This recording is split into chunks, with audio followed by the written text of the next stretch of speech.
All right, what is up, everybody? Once again, Fight Hype Live. This time, live from the offices in Las Vegas, Nevada, watching from Madison Square Garden, Xander Zayas, the co-main event of this big card he's doing with his fellow Puerto Rican, Edgar Berlanga. They sold that place out at 5,800 people tonight. So both getting some big shine, big opportunity on ESPN tonight. And then over in California, in Los Angeles, Virgil Ortiz's card, as we know, was canceled. And so we got Blair the Flair Cobbs in that main event. So I got my main screen right here in front of me behind my laptop watching the Berlanga card. And then here on the side of my laptop, I got a little bit of the Blair Cobbs stuff. So you may see me jump back and forth between the two. But for now, Xander Zayas is in the ring, and that's the fight we're going to be focused on.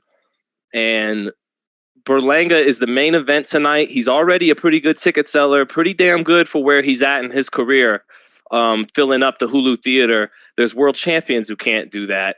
But Zayas is the guy who's actually from the island, from Puerto Rico's, Berlanga from New York. But this is the guy, Xander Zayas, that a lot of people are hoping with the same kind of balance and power punching style that Felix Trinidad had, that this kid could be, the answer that people have needed from Puerto Rican boxing since Miguel Cotto retired. So it's always fun to get a look at this kid. We see him growing into a man before our eyes. He's already got his man strength, it looks like, at a much younger age than, or a good chunk of his man strength at a younger age than a lot of fighters get it.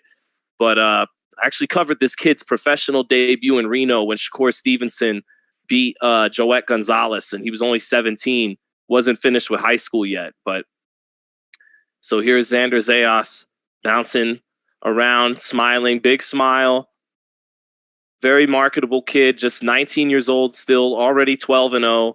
And the guy he's fighting tonight, Quincy Devalus, is a solid fighter who was got his record all the way to 10-0 before dropping a couple of fights recently. But Quincy Devalus, you guys might remember during the pandemic when the bubble, ESPN and Top Rank had their bubble, he shut down Clay Collard and put an end to the Cassius Clay Collard run, where Clay Collard got hot for about 4 or 5 fights there in the bubble, and Quincy Devalus put an end to it.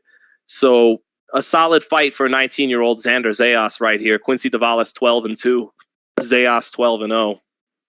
And I believe this is either Zayas' first or second fight at 154 pounds. It could be his first, but it might be his second. And here goes round one.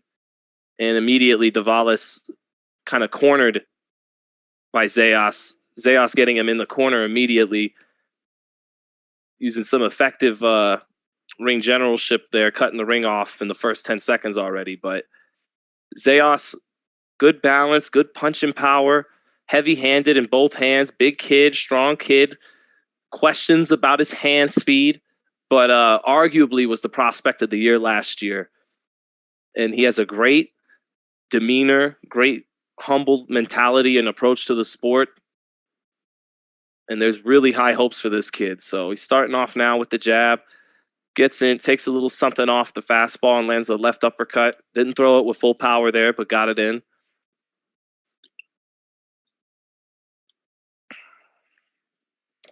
Good jab by Zayas. Misses the right hand over the top, but he throws a short right uppercut as Devalus dipped his head in right after that. But from Zayas, just starting with his jab, very fundamentally sound kid, had a great amateur background in Puerto Rico. But what stands out again is he's very strong for his age and has heavy hands. Devalus slipping a right uppercut there and then got his hands up with the shoulder roll with the right hand to block the left hook. It's a decent defense there by Quincy Devalus, but a good left hook to the body by Zayas as he slipped under a right hand from Devalus. Good.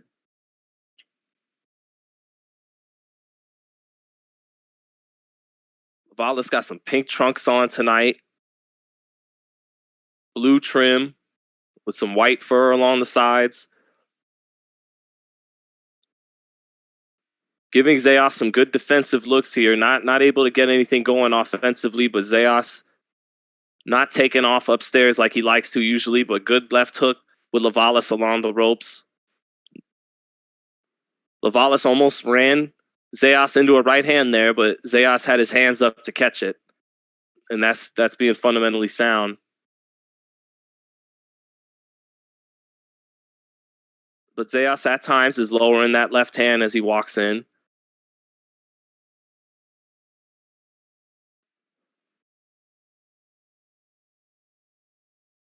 Devalus off with a right hand. Zayas off with a left hook. Devalus actually snuck in a little right hand, no real power on it, but a little right hand to the body. Good shoe shine to the body by Devalus. About 5 seconds left there, but 10-9 Zayas backed him up immediately. Good ring generalship, knew how to put Devalus on his back foot immediately, and not on the back foot where he wanted to be, but on the back foot because Zayas cornered him to start the round, stayed on top of him. Good experience he's getting already in round one, facing a guy who might be slicker than anyone else he's fought in the pros so far. But 10-9 Zayas. Ryan Hong, Cobbs versus Rocha. Who wins? I don't know. That's gonna be a fun fight. It'll be an entertaining fight for sure. Cobbs is the more athletic fighter, but Rocha is the more probably had the better amateur background and is a little bit more fundamentally sound. But I do think Cobbs is more athletic and a more explosive fighter. So we'll see. We'll see there. I do think it's going to be an entertaining fight, especially with the bad blood thrown in there at the end with Blair Cobbs talking a lot. So, but definitely a fight either guy can win in that main event. So, but back to round two with Xander Zayas and Quincy Devalus. And again, for Xander, this is just a good look for him defensively to fight a guy with some slickness from America that can move his head, move his waist a little bit, has some hand speed.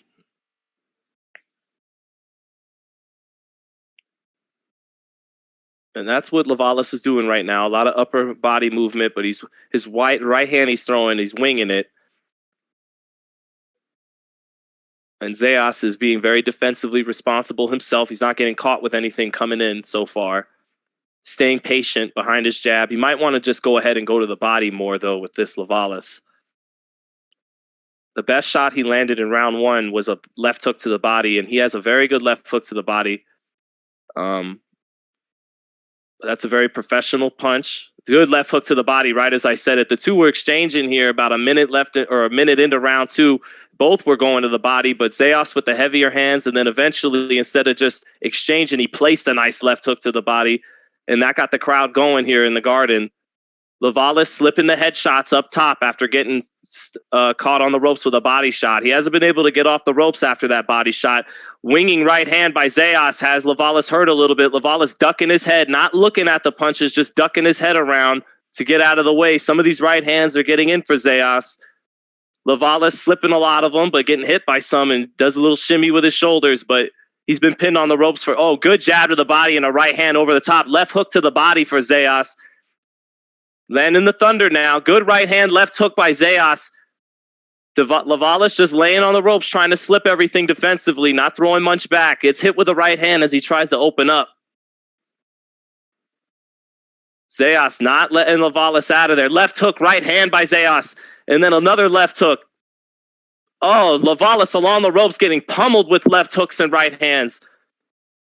Almost getting knocked through the ropes but is really leaning on those ropes, slipping, ducking into some of the punches, ducking out of the way of some of the punches. 30 seconds left in round two. Right hand over the top for Xander Zayas. Devalus showing a chin. Left uppercut for Zayas.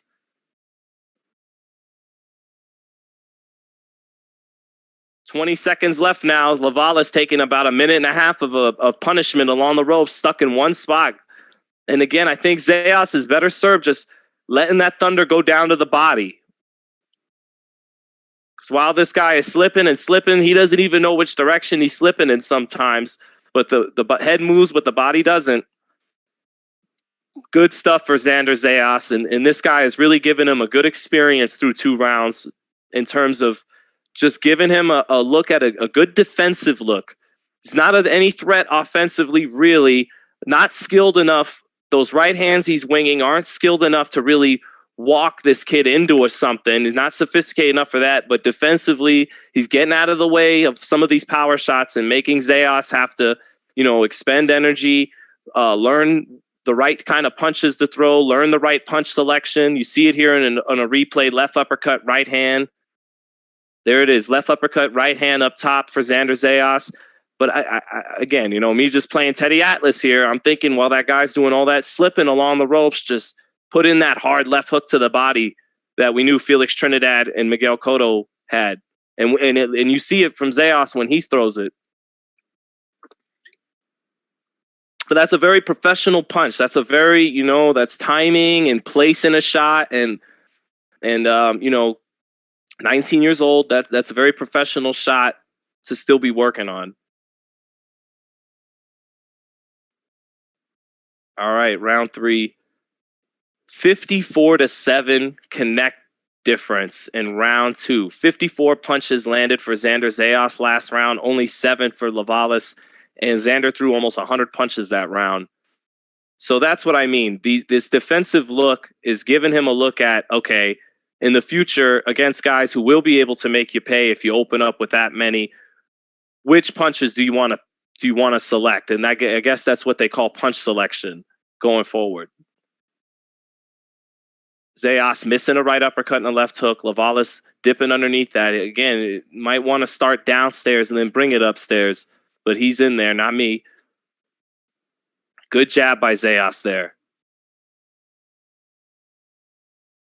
Good left hook by Zayas as Devalus tried to time him with a jab. Zayas stepped in with a left hook. Devalus got in a left hook to the body there, but got moved with a left hook up top as he tried to catch it as he shot his own hook to the body. Devalus stepping side to side. Despite getting hit with a lot of shots in round 2, Devalus is still pretty calm. Still alert. Zayas missing with his power shots so far halfway through round 3. And that's the hand speed showing up a little bit. That is one question mark. Though everyone agrees he's a top prospect, that is a question mark. Is the hand speed zippy enough to get in against a guy who can move his head around like a Devalus at the higher level?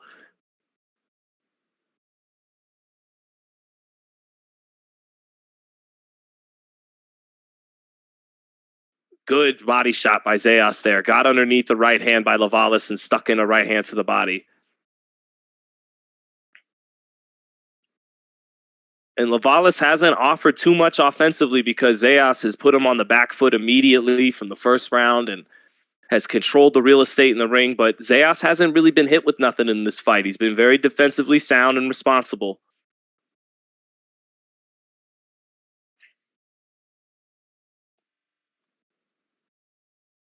.30 seconds left in the third now. Again, Devalus slick so far. Definitely got hit with plenty of shots in the second round, but not much in the third. Again, slips underneath a right uppercut, left hook there from Zayas. Clean slip there by Devalus. Not doing nothing to win a round, but doing plenty to give this kid some problems and to give him experience. That's it for round 3. 3-0, Xander Zayas. But in class tonight, learning some lessons in the book tonight against, again, I'll say it again, the best defensive guy he's fought so far as a pro. Let's see what you guys are saying in the chat. Oh, my man.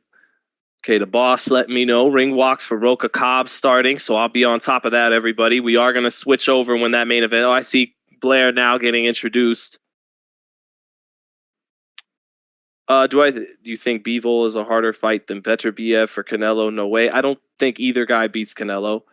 So it's mathematical at that point. Who wins more rounds, I guess, but neither one's beating Canelo. Who is next for Munguia? Who knows? We all hoped it was Charlo. And over on the DAZN side of things, you hoped at some point it was Andrade, but it turns out it's neither one. So it's going to be some guy. as it has been 39 times in his career. No, just kidding. Saddam Ali is not some guy, as were a couple of guys he's fought on that ledger. But all right, back to round 4 for Xander Zayas. Starts off with a good right hand to the body there. Again, I just love to see Zayas invest in the body right now. Curious what his corner's telling him in between rounds.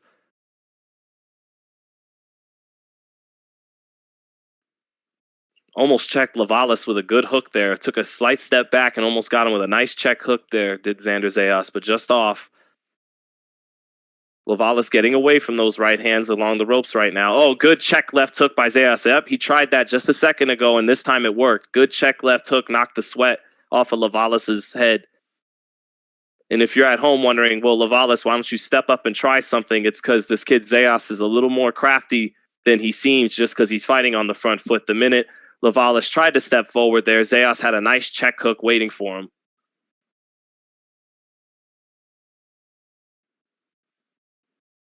Good left hook to the body there by Zayas after he shot a right hand up top to set it up. Again, just Devalus against the ropes, forced and pinned on the ropes, can't get off of there. But he's smiling, knows he's making this kid miss a good amount of his shots, not doing enough to win, but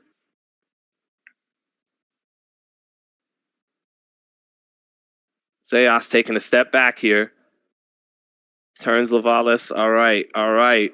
Well, we're going to go ahead and make the switch over here to the Blair Cobbs fight because Xander Zayas is in firm control in New York. It's just a matter of can he find his mark and find the range and get a stoppage, but he's winning every round in New York. So let's give it a look now over here for Blair Cobbs, Alexis Rocha. Some bad blood in this fight here at the last minute.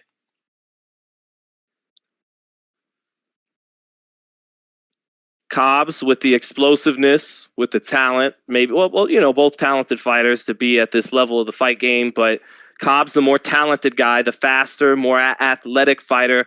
Rocha, better amateur background, probably the more fundamentally sound fighter. So here we go in round 1 now. And Rocha, tall guy, southpaw. Cobbs, the southpaw, coming out of southpaw as well. Good right uppercut by Cobbs as he shoots off 3 punches to set it up. And he bulls Rocha into the ropes right after. Ref breaks him apart. Nice right uppercut in the first 30 seconds for Cobbs. And Cobbs starting with that energetic, frenetic style. Cobbs, not the most orthodox guy, but he is explosive. Cobbs trying to feint, shoots a left hand and then clubs some shots. Flurries on Rocha. Rocha with his hands up, but then a jab gets through for Cobbs. Here in round 1, good first minute for Blair Cobbs, getting off first with his speed. Good defense by Cobbs, gets away from a left hand by Rocha and smacks him with a right hook, and Rocha smiles after eating that right hook. Rocha shoots a jab to the body, but eats a jab as he jumps in with this, trying to get to the body of Cobbs.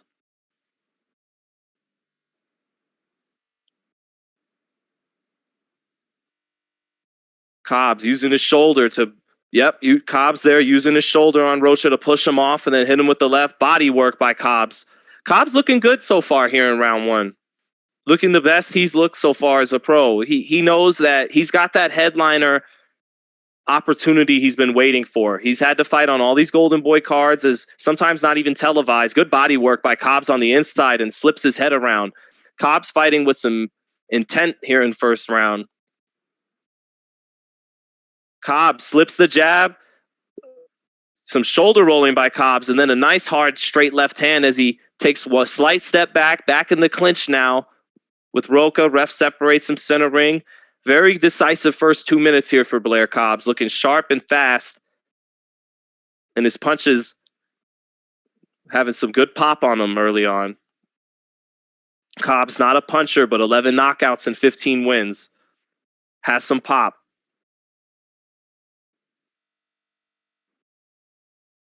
Cobbs with his ranginess and his movement and athleticism giving Rocha some problems right now. Rocha trying to stay on top of him. 20 seconds left in this round. Rocha jabbing to the body, trying to stay on top of Cobbs. But Cobbs has had a very effective round one here. Rocha short with his jab, hitting air. Short with his jab again. Cobbs with his legs, getting out of range. But Rocha now gets him the fight on the inside. Good exchange to the body. Cobbs gets the last punch in there to end round one. Good, strong, energetic first round for Blair Cobbs. 10-9, clear round for Cobbs. With that energetic, frenetic kind of style, though, you wonder if he can burn out in the second half of the fight. He has done that before. He's been caught up in some wars in California where in the second half of fights, he slows down a little bit and gets caught. You know, Rocha will look to stay on top of him and see if those legs can slow down and then get him to stay in front of him more. But for round one, that was very good stuff for Blair Cobbs. He looked explosive and he looked fast, and his punches had some good pop on them too. So good stuff for Blair Cobbs, taking advantage so far in round one of his opportunity. Back in ESPN for a moment here. Zayas. Yeah, it's just a question in that fight if Zayas can get a stoppage because he's in good control, although I see Devalus. But here we go in a replay of Cobbs. Cobbs actually got caught with a left hand there from Rocha. Hard to see in real time there as I was calling the action, but Rocha did get in the left hand in round one as they went back to the replay. Round two here to start. Good jab by Rocha 15 seconds into it, but Cobbs came out, both fighters exchanging. Both just a little bit off the mark, just missing each other with their Sunday punches, but now Rocha left hand over the top 30 seconds into round two. Rocha having a decent start to round two now after losing round one. Cobbs staying in front of Rocha now. Not using his movement for a minute, but moving his head side to side. Now he takes a step back. Cobbs lands a nice jab, sticks his southpaw jab in there. 1-2 by Cobbs. Moves to his right, moves back to his left. Stepping to his left now is Cobbs. Rocha tries to get to the body, but Cobbs ties him up. All right, back in the center of the ring. Rocha just off with a 1-2. Cobbs almost ate that 1-2 there. Gets in a good right hook to the body, but Rocha with two good body shots in return. Rocha short with a 1-2. Cobbs places in his longer jab.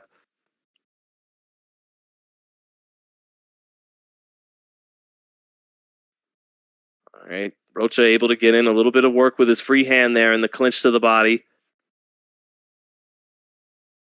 Good jab to the body there by Rocha. Already getting a little closer with his range to Cobbs than he was able to in round one. Cobbs, again, with that frenetic style, sometimes can't fight 3 minutes of every round like that with that frenetic movement. Good right hook by Blair Cobbs, though, as Rocha felt like he was starting to get it going there. Walked into a hard right hook by Cobbs. And that got Rocha's attention. He's staying right on top of Cobbs, but that was a good shot by Blair Cobbs. Walked him right into a right hook.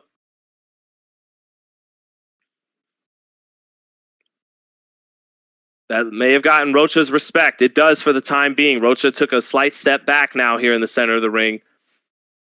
Cobbs got his attention there. Rocha, big swing and a miss with the right hook. Good jab by Rocha, though. Stepped in good there. Good jab to the body by Rocha, but Cobbs, slick, able to get out of the way of two shots up top. Oh, good left hand by Rocha.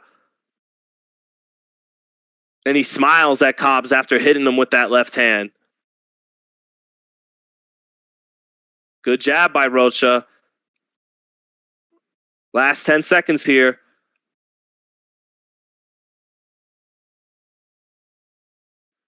It's a better round for Rocha. I still give that round to Blair Cobbs. That big right hook that he walked Rocha into was the best shot of the round. But towards the end of that round there, Rocha did get in a long left hand. As Cobbs tried to duck his head down from it, he got caught with it there a little bit and started to get caught on the end of Rocha's punches. Rocha was short all in round one, hitting nothing but air. But in round two, he got a little closer with his length, with his long punches there, and started to touch Cobbs up a lot more in round two than he did in round one. But Cobbs still the more explosive shot puncher, got in a real sharp right hook there. Best shot of the round. So 20-18, Blair Cobbs. But Rocha already having a little more success in round 2 than he did in round 1. Let's see what you guys are saying in the chat. Do you think Stevenson starting camp a month later than Valdez will affect him in the fight? I mean, I can't tell you because I don't know what Shakur's been doing. And for all I know, he's been training plenty, sparring plenty. So I don't know. But I do think there's a chance that some of us have written off Oscar Valdez too much heading into that fight. I do think Stevenson's going to win that fight, but I don't think Stevenson's going to stop him. And I do think Valdez will have his moments. So back to Cobbs, Rocha now. 20 seconds into it. Cobbs able to slip underneath a nice straight left hand there. Rocha fire into the body with 2 punches here in the first 30 seconds in round 3. Cobbs trying to counter Rocha coming in, but not quite getting in those counters, and the two had to clinch. Good right hook to the body by Cobbs, but he eats a right hook on the top of the head after he landed his right hook to the body. Good exchange there from the southpaws. Good left hand by Rocha. Cobbs able to take something off of it, but he got clipped with it a little bit there, but he snuck in a hard left uppercut on Rocha. Rocha is reaching in with that jab. Yep, and right as he tried to do it, hard left hand by Cobbs as Rocha tried to reach in with that jab to the body. Cobbs is finding the angle there over the top of that jab to the body for Rocha. He's firing that left hand over the top of it at times and catching it. Good right hook there by Cobbs as the two exchange. Faster hands finding the mark. Cobbs beating Rocha to the punch there when they exchanged. A little bit faster.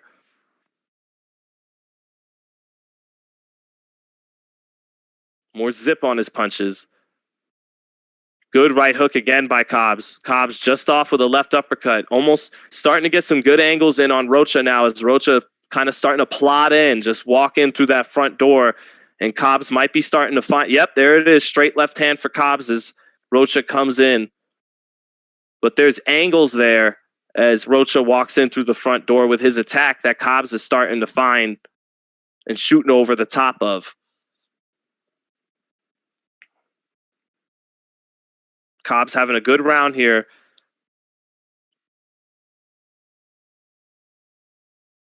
Starting to tame the aggressive fighter a little bit. Good defense in the corner by Cobbs. Gets out of there. Clinches, spins Rocha to the center of the ring. Back in the center of the ring now, Cobbs. A little more settled down now. And settling down for him might be a little good for him. You know, expend less energy and just, you know, a little bit more for him, classical boxing, outbox this guy. That's never really been the fighter he's been, though. He's always been more of an athletic, bursting fighter, fighting in bursts.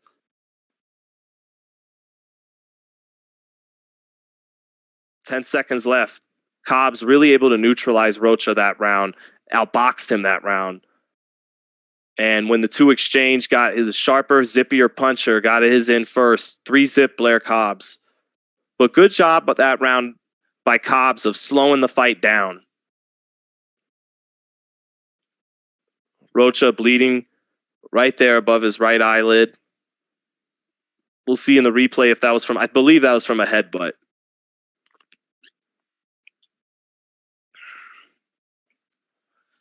I think I'm going to bet 100 on Shakur and then just keep betting him for his next 30. Well, if you had done that with a lot of the best fighters over the years, you'd have made money.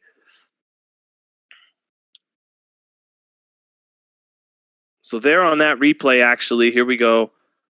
Cobbs, hard right hook. Ooh, on the top of the head, made Rocha back up and stumble there. Rocha, very good job by Rocha shaking his head and playing it off. He actually, in real time, didn't allow for you to notice he stumbled that badly, but in slow-mo, it didn't lie. He got stumbled there by that right hook by Cobbs on the top of the head. All right, round 4.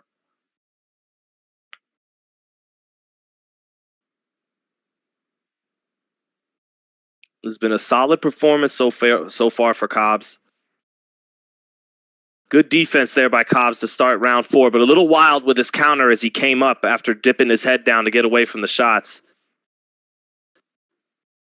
Got to sharpen up that counter there for Cobbs to get to that top championship level. Cobbs up on his toes, to his right, to his left. Little double jab there. 40 seconds into round 4. Mannix and DAZN have this one 2-1 for Rocha. Yeah, I don't think so, guys. I got this 3-zip for Cobbs, although maybe at times I'm giving credit to Cobbs when his speed is dazzling in real time, and then if you really slow it down, maybe some of those shots aren't getting in the way they look in real time. But I disagree with Chris Mannix. Got this 3-zip for Blair Cobbs right now.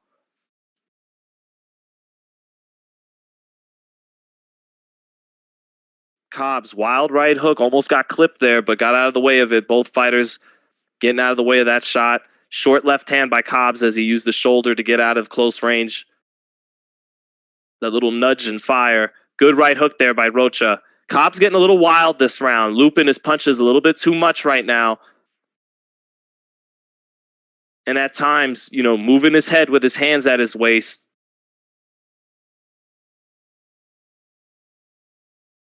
Cobbs not getting the offense to be effective this round. Rocha neither being effective either, but staying on top of Cobbs. And now he does get some effectiveness in. Good jab by Rocha. Rocha able to get in a couple right hands there. About a minute left in round 4. Rocha short with a 1-2, staying on top of Cobbs. Rocha drops that lead right hand now, tries to fire a lead left hand.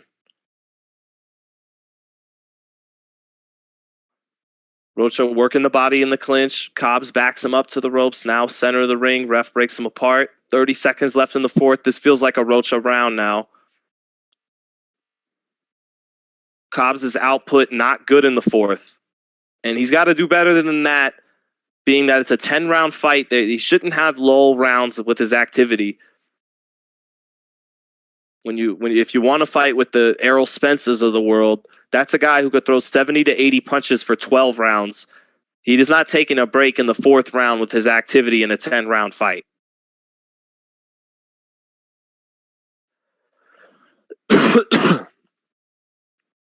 Ooh, Cobbs just missed with a left hand at the bell. But Rocha able to stay on top of him that round. Found the mark with a couple of right hands with a minute left in the 4th. Cobbs wild with his own punches. Sloppy with a few of his counters as he would slip Rocha's punches. So 3 rounds to 1, Blair Cobbs, 39-37. And back in New York, Zayas looks like he's about a minute and a half from being extended the full distance here.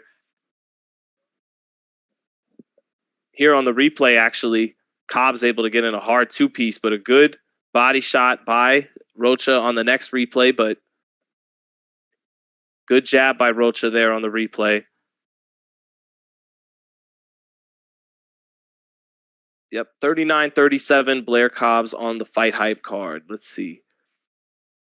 Who you got? Spence Ugas, asked Brad. I got Spence. I think Ugas is really locked in. I think he's going to fight a good fight. He's got a little deceptive defense and quickness. His defense isn't about making you and miss by a mile. He's about making you miss by just an inch and staying in position. But ultimately, a good straight left hand there by Cobbs to start round 5. But basically, Ugas is a guy who's going to stay in front of you. He's not going to be moving side to side a lot. And I think staying in the pocket with Spence, who's a little physically stronger, got the heavier hands, I think ultimately that'll lead to Spence's benefit. But it'll be a good fight stylistically because Ugas comes to fight. He stays in front of you. And he's a good, deceptively quick, crafty guy. And he's a big welterweight, too. So I'm actually looking forward to that fight more than I originally was once I broke it down. But I got Spence. Oh, Rocha, big straight left hand in round 5. Cobbs is hurt. Cobbs is hurt with a minute left 1 minute into the 5th. Cobbs was on bad, shaky legs after a straight left hand by Alexis Rocha. And now a jab by Rocha. Cobbs up on his toes, trying to get through this moment, but he was rocked. Rocha maybe not unloading the clip the way he should. Rocha looking a little fatigued himself despite having Cobbs rocked. Rocha missing with a right hook, but here was a big moment here for Rocha. Cobbs was hurt. 30 seconds have gone by. Rocha not really able to follow up on it right now, but another left hand lands for him. Cobbs able to roll with that one a little bit. Now Cobbs in the corner, slips some shots. Straight left hand again by Rocha. Cobbs is hurt and having to tie up. That straight left hand started to find the mark for Rocha. Cobbs still on shaky legs. Good jab by Rocha.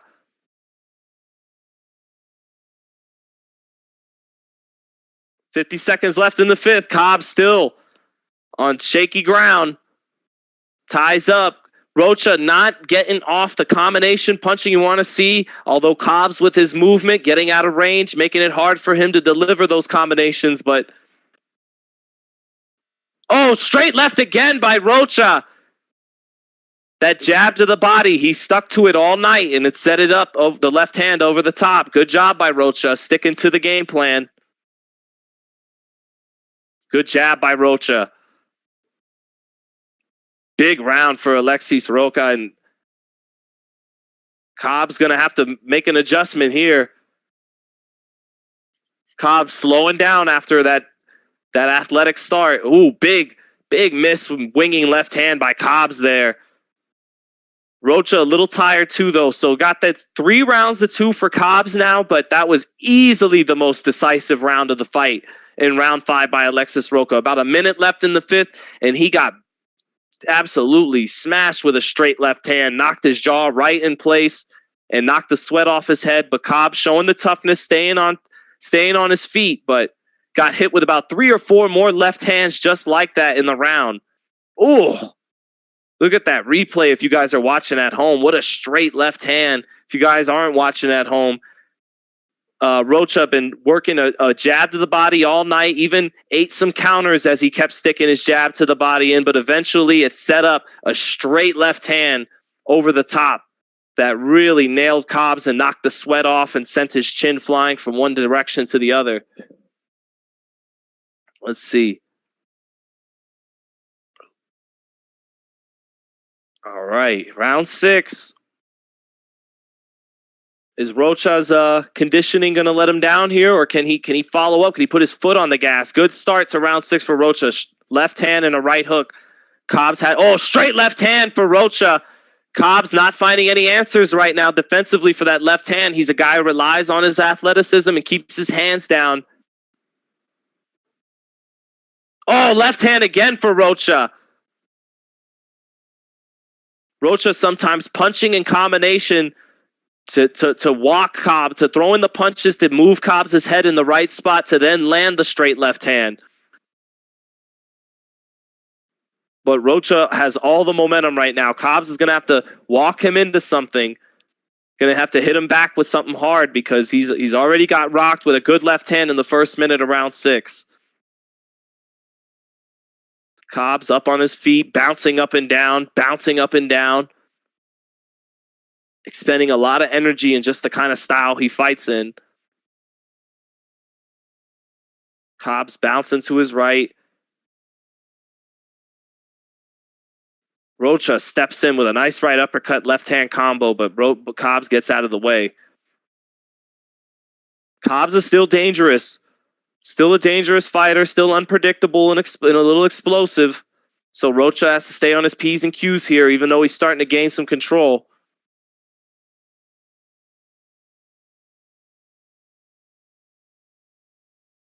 Cobbs just circling to his right, bouncing to his right.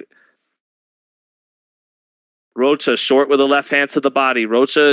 Cobbs bangs his gloves together, tries to bounce around like Ali for a moment there.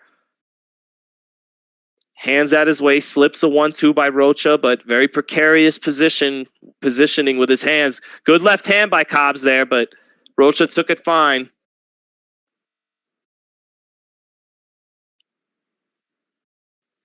Cobbs trying to find some more gas in that fuel tank, kind of summoning some energy here to finish round 6. Still losing this round because he got hit with too many left hands in the first minute, but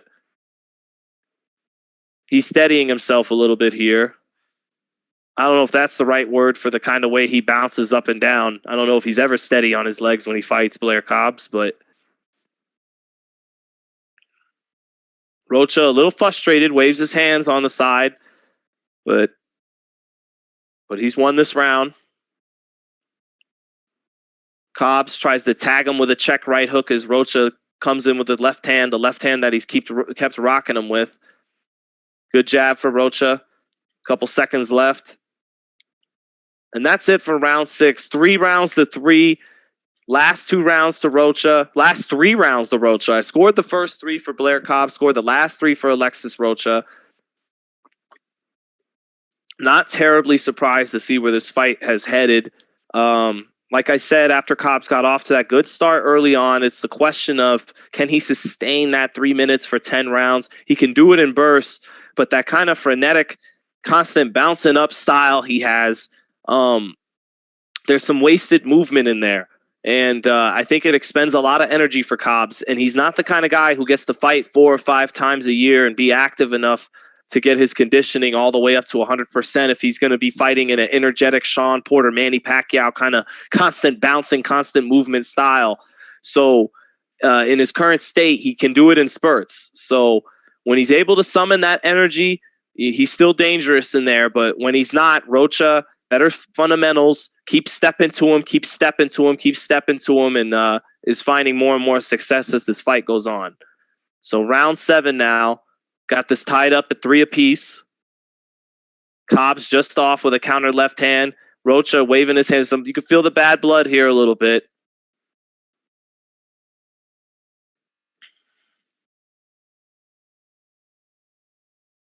Oh, good left hand by Rocha again as Cobbs missed with a right hook. Freddie Roach being interviewed. Not able to hear what Freddie's saying since we like to watch and commentate with no audio on, but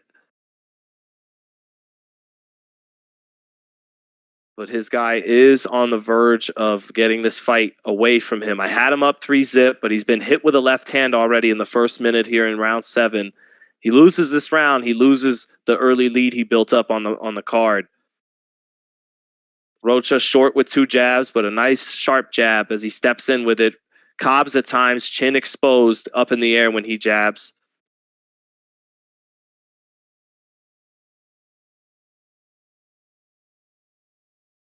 Cobbs bouncing around,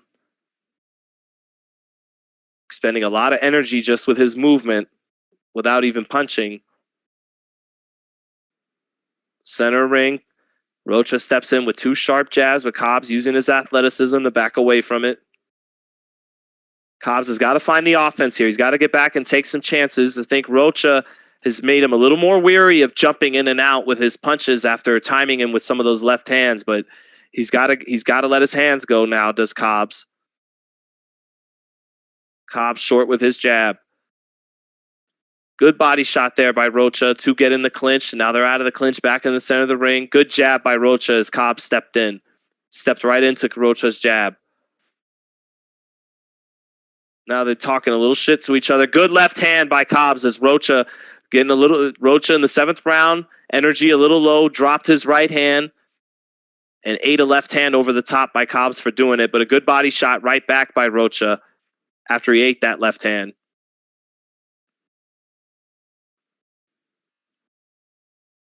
About 30 seconds left in this round now.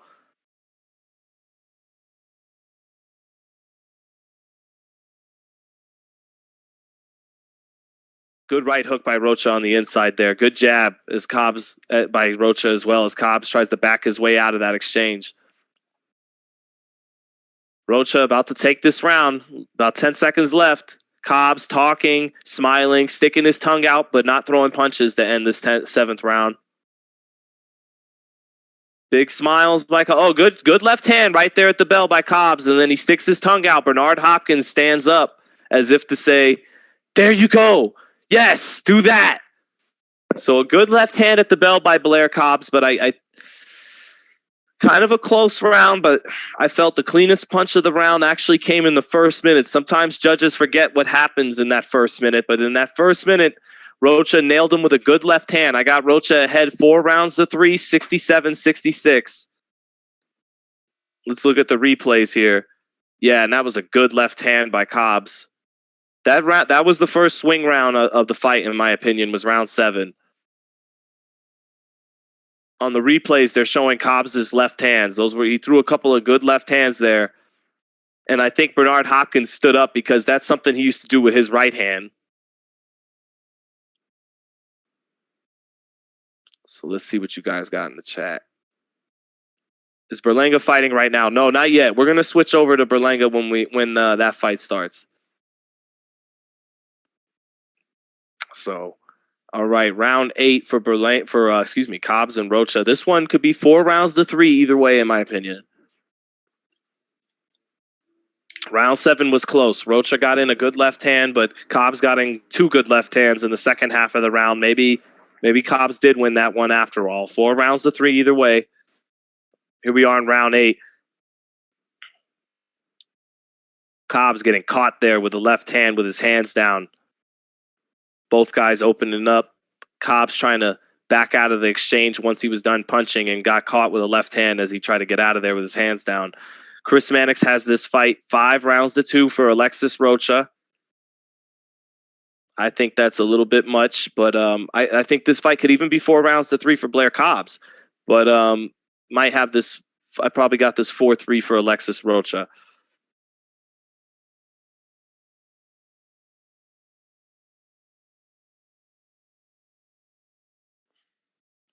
Rocha, not as accurate with his punches in the 7th and 8th so far as he was in 5 and 6.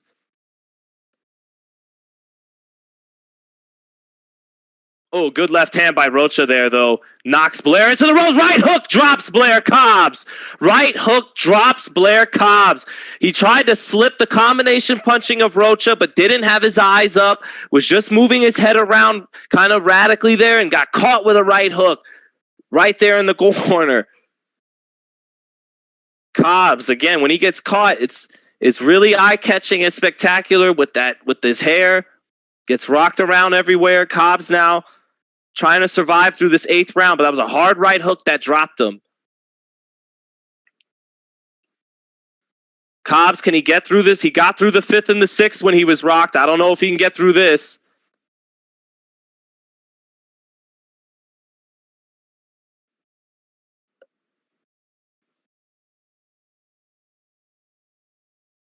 Good body work by Alexis Rocha with Cobbs along the ropes. Ties him up, gets him back to the center of the ring. Cobbs' right eye starting to shut a little bit now. Swell with.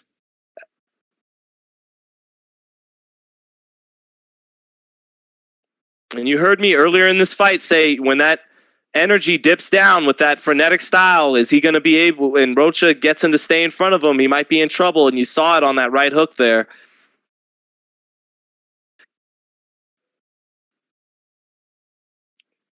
Cobbs looks like he might get out of this 8th round. 10 seconds left. Rocha banging away with Cobbs in the corner to finish the 10th round. Cobbs not keeping his head up, not keeping his eyes up, just trying to slip the punches. And his right eye is closing, and he's going back to that corner hurt right now. And he looks downwards, and Freddie Roach has a fighter in some serious trouble in his corner now heading into round 9. It's going to take something dramatic from Blair Cobbs to turn this fight around. The doctor wants to take a look. Doctor's taking a look, and they are stopping the fight. My editors tell, oh, no. My editor's saying they're thinking of stopping the fight.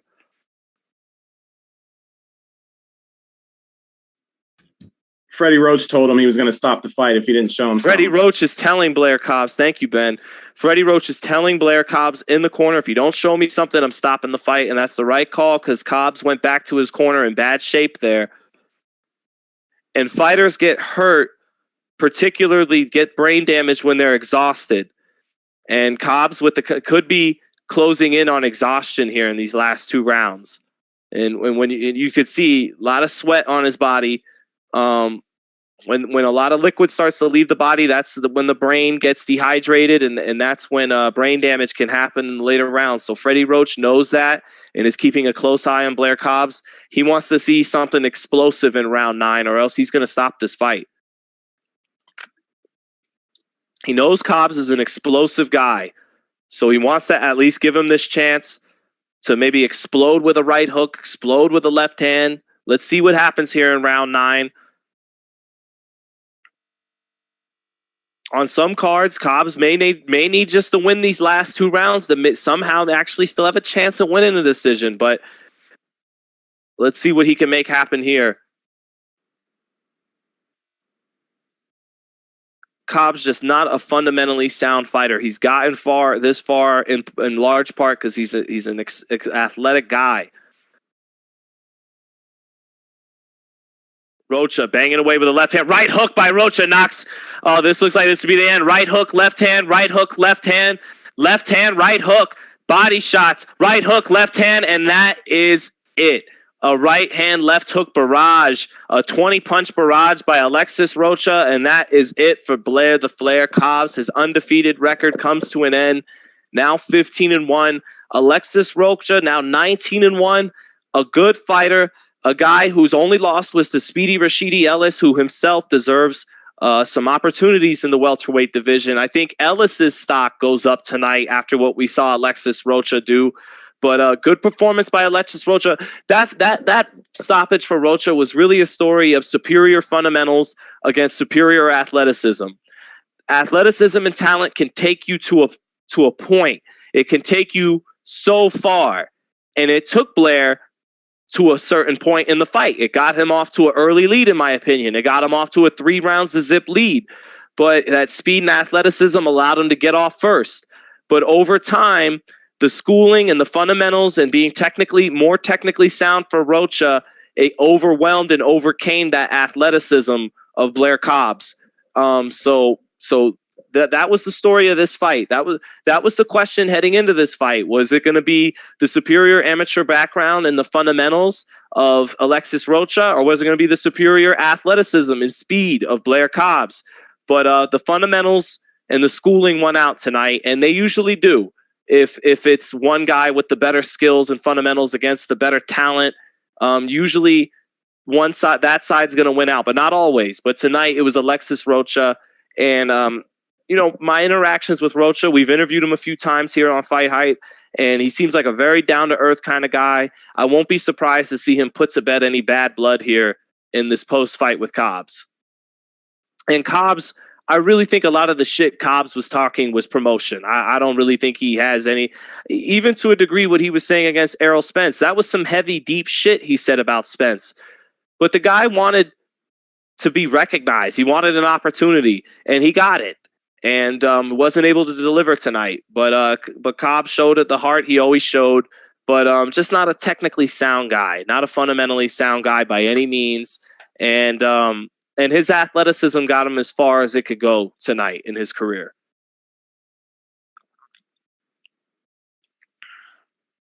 Berlanga fought yet? No, not yet. Not yet. Ezio, skills pay the bills. Right. Tonight, fundamentals paid the bills. And that's going to be... April 16th is going to be one of the best fundamentally sound fights we'll see in a minute between Ugas and Spence. Those are 2 very fundamentally sound fighters, especially Spence. Spence has made tens of millions of dollars off the fundamentals. Not a lot of special effects. He's just incredibly... Errol Spence, I said years ago, is one of the top 3 to 5 guys easily, that if I was my son, who's about to turn 3 soon, when I want him to watch boxing and to learn from someone, I would want him to first watch guys like Winky Wright and Errol Spence, who have the perfect fundamentals and who became one of the best top 10 pound for pound fighters in the world, really off just the fundamentals, because there ain't no point in really showing a young kid Roy Jones tapes, or guys like that, because you can't emulate that. But the stuff that Errol Spence does, keeping his hands high and having that busy, heavy jab and working his levels with his body shots and 1, 2, 3, and that's the stuff you could show any fighter. So, yeah, man, there's going to be some great fundamentals on display April 16th. Errol is somewhere laughing. Yes, indeed, he is. Indeed. As a matter of fact, I wouldn't be surprised to see a tweet from Errol Spence incoming. He already tweeted. Okay, well, there we go. He said Rocha's beating red ass off 5 heartbeats. Oh, very clever tweet by Errol Spence. I never even saw the 5 heartbeats, but that's a very good reference by Errol Spence. See, I even told Errol, I said, you always say this savage stuff on the low. And that was kind of like the Twitter version of Errol Spence's savagery. It's like, so yeah, back on the ESPN telecast now. Wow, Jared Anderson, 11 KOs and 11 wins. That's right. 100% perfect KO ratio so far. He is the truth. I really like Jared Anderson. It's just a question of, is he big enough at 6'4" in today's heavyweight division? But he should be fine. All right, main event getting ready to start now. Steve Rolls coming to the ring. Only loss, as we all know, to Gennady Golovkin. A fight where in the first 2 rounds, Steve Rolls was being very effective. Arguably won those first 2 rounds against Golovkin. Caught him with a lot of right hands. Caught him with his right hand and his left hook and his jab. Caught him with both hands that night. But ultimately, just didn't have a whole lot of slickness defensively, and the solid upper body movement Steve Rolls does have. He doesn't have a lot of movement with his feet beneath him. He's 37 years old now, so it's not like that's something he's gonna have developed since the Golovkin fight. But he's a good fighter, but he doesn't step around a lot. He doesn't use a lot of lateral movement, so that's why he's here matched with Berlanga tonight. It's because at this stage of Berlanga's development, he's a good, credible guy. Only losses to Golovkin, 21-1. So, but the reason why they probably feel their kid is safe tonight is that this guy isn't a slickster. He isn't a guy who's going to get up on his bike and move laterally a whole lot. He has the hand speed and the offensive skill set to land on Berlanga and to punch him. But he shouldn't cause him too many problems as the fight gets into the 3rd, 4th, and 5th rounds defensively. So here comes Berlanga now. I have not listened to music. I think the last album I listened to, people, in terms of a new music release, was either like 2006's Fish Scale from Ghostface, or it was Desire by Pharoah Monch in 2007. So I say that to let you know I have no idea who this rapper is walking Edgar Berlanga in right now. No idea. Couldn't tell you. If he was platinum, I couldn't tell you. So, but here comes Edgar Berlanga. A lot of people questioned if 24 years old, 18-0, 16 knockouts. Questions about too much too soon. Fat Joe's right behind him. Tracy Morgan loves this kid. The celebrities in New York, a good group of them have taken to Edgar Berlanga because he has star quality. He's a ticket seller. He sold this place out tonight. So the question was, did this kid already get a little bit too much sent to his head, to his ego during the prospect stage? But I think getting dropped by Caceres in his last fight on the Fury Wilder 3 was a blessing in disguise for him. I think that knockdown might have been enough to keep Edgar grounded. A lot of these kids that come from the street in New York, they're wide eyes with ambition and with the spotlight. You know, a lot of kids from New York, they got a lot of swag and they like the limelight because they feel like they know how to shine in it. And so not just along with the money, but they like the fame. Some fighters from New York, and Berlanga seemed to take to it and to enjoy becoming a star right away. But he's got to focus on the boxing for now and let the stardom come, because I can assure you, sure as the sun will come up, if this kid can stay winning fights, win fight after fight, no matter who they put in front of him, he will be a star. He can sell out the Garden for these Puerto Rican fans on the East Coast. He can be a star. Everybody right now, that Hulu Theater is sold out, and everybody has their cell phones out as he's walking to the ring. He has a fan-friendly style. He's a hell of a puncher. He has good hand speed, throws good combinations. He just needs a little bit more nuance and finesse to his style. You know, little change speed on punches, feinting, not always coming in through the front door, as they would say.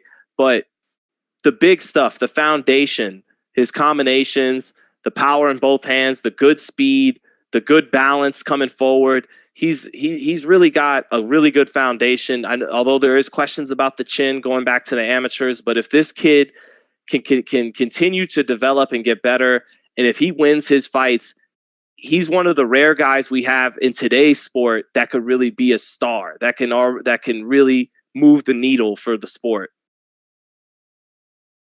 So here he is on the apron now, waving his arms out, getting a big reception at the Garden Theater. Let me see what you guys are saying in the chat right now.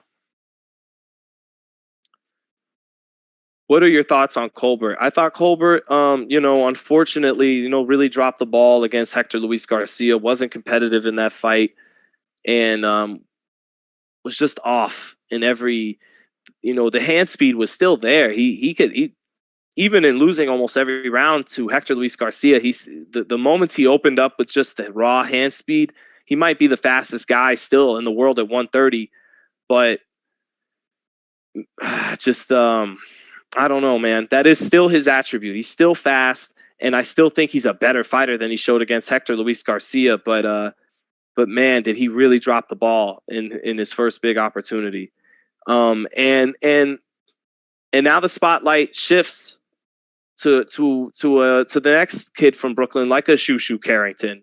Now it's like, okay, you had the moment as the kid from Brooklyn who was undefeated, and you dropped the ball, and he'll get another opportunity with PBC. But Bruce Carrington tonight showed out, so now you open the door up for the next young undefeated Brooklyn kid to get that buzz. So we'll see.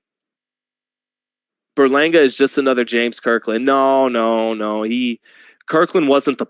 I know Kirkland had the knockout percentage like Berlanga had, but Kirkland really was more of a attrition puncher, wear you down, clubbing shots. Berlanga is a snappier, zippier puncher.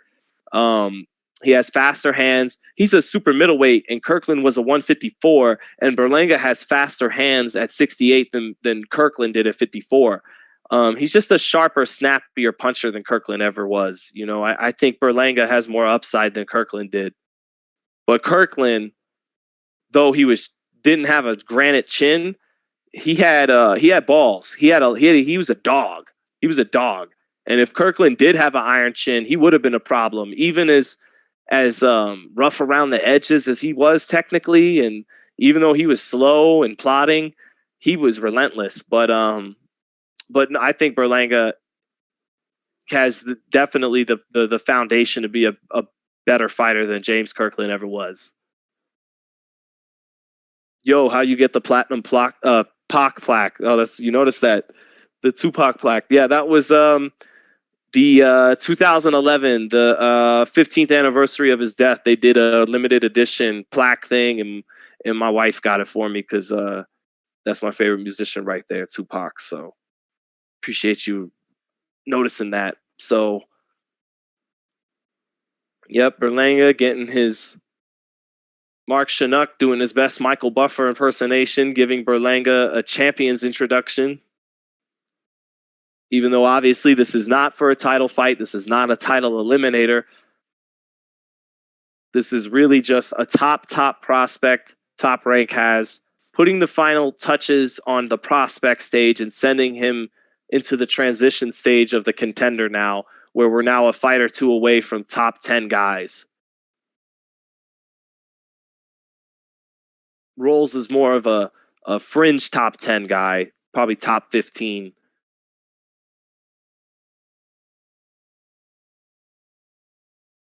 Berlanga, not a lot of muscular definition.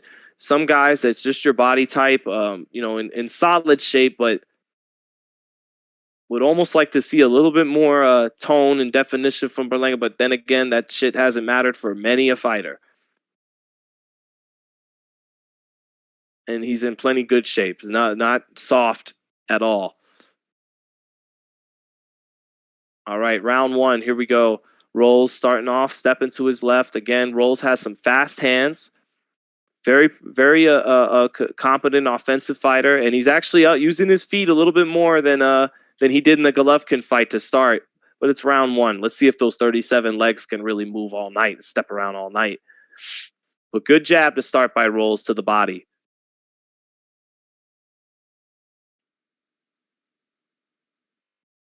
Berlanga calm.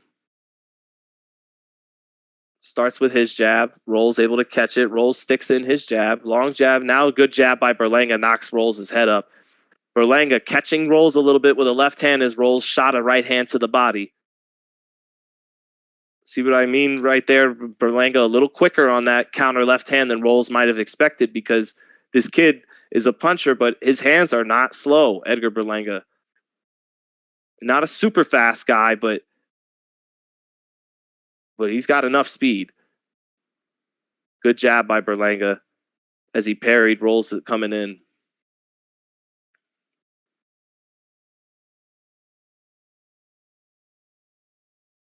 Berlanga, you could tell, like a lot of young fighters watching. Good right hand by Steve Rolls. Left hook made Berlanga put his hands up, but then the right hand got in after the left hook for Steve Rolls.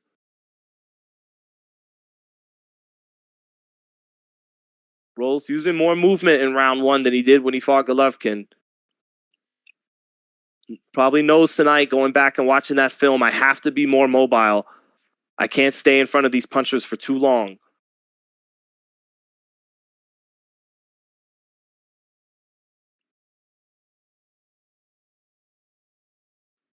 One minute left in the round one. Berlanga got tagged with a right hand midway through the round. Berlanga, not want to say cautious, but very patient. Far from the guy looking for a first round knockout. Good right hand by Berlanga there over the top, though.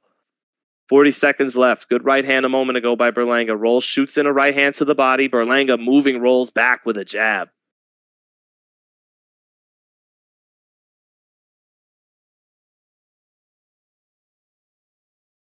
A little less than 30 seconds in round one. Berlanga very economical with his punch output. Just off with a left uppercut was Berlanga there. Shot it at a nice angle. Shot it almost like a jab uppercut from the hip.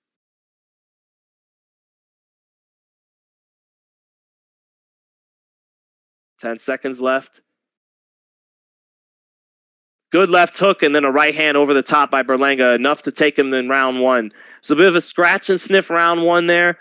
But Berlanga, he did knock Rolls his head up with his jab in the first minute. Rolls with a good right hand midway through the first round. But Berlanga kind of finished there in the last 5 seconds with that left hook overhand right combination. I give that round to Berlanga. But a good right hand, good straight right hand midway through the first for Steve Rolls. But 10-9 Berlanga, very, very patient in round one with his output.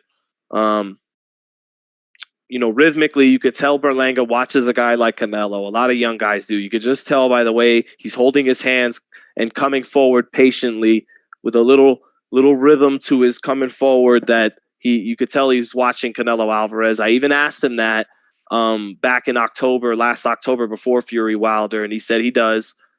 A lot of young guys do. So, but 10-9 Berlanga.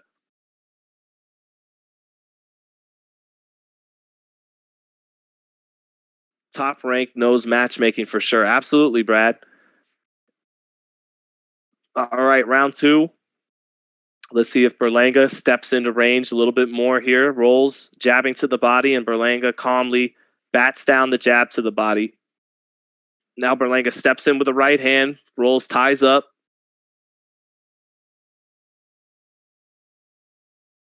Rolls knows he's got to walk the tightrope with this kid all night. Got to box the perfect fight. And he boxed decently well in round one, but let the round get away from him there as Berlanga tagged him in the last 5 seconds. Rolls dipping his head down a little bit. Dangerous right there as he jabs. You could tell Rolls a little uncomfortable in there, not fully settled in with this kid. Good body shot by Berlanga as he slipped underneath the jab of Rolls and fired him right uppercut to the body. Good jab and just missed with a monster right hand for Berlanga. Rolls very uncomfortable with his energy. He feels Berlanga getting closer to him. The anxiety of fighting a puncher wearing on him a little bit. Berlanga, though, bleeding from his left eye now. That might have been I don't know what that came from, but. And then Rolls sees that cut, and Rolls sees that cut, got rough with him to the body a moment ago, did Rolls, on the inside. That could be what Rolls needed. Seeing blood from the kid's eye. Berlanga looking a little, little worried by it. Little wide-eyed. Rolls goes down, but that was off a slip. Benji Estevez wipes his gloves off. Minute left in round 2. Berlanga yet to look impressive. Berlanga says, come on, where are you going? You can't do that, Berlanga. Stock him, cut the ring off, and get your offense to work. If you're getting frustrated by a Steve Rolls at this level, that's not good. But Rolls is boxing smart. He must have heard me before the fight say he didn't use his legs enough against Golovkin.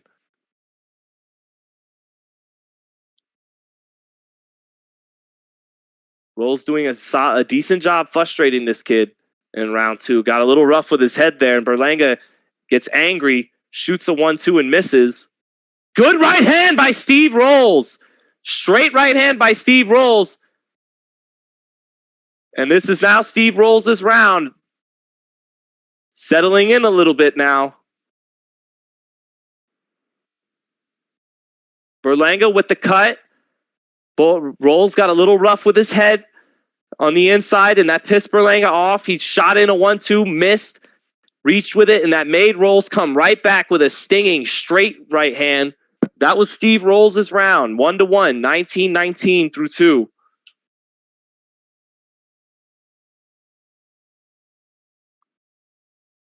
Yeah, that was definitely Steve Rolls' round off that straight right hand. Rolls was looking uncomfortable with the pressure, the anxiety of being in there with this kid they call the monster who can punch. And then all of a sudden their heads came up and there was some blood coming from the left eye of Berlanga. Rolls got a little rough with him in the body in a clinch.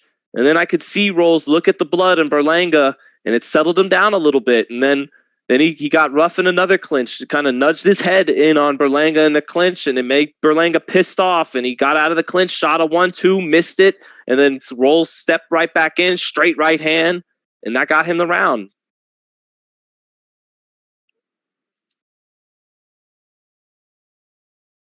This is not an impressive start to the fight for Edgar Berlanga.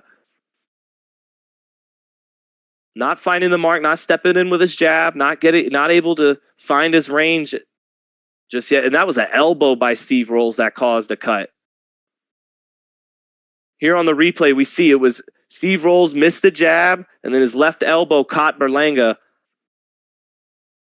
as Berlanga slipped the jab to get to the body, but on his way slipping, got the elbow of Rolls. All right, now Benji Estevez telling both guys to knock off the rough stuff in the inside, but that's actually Rolls being a little crafty at times.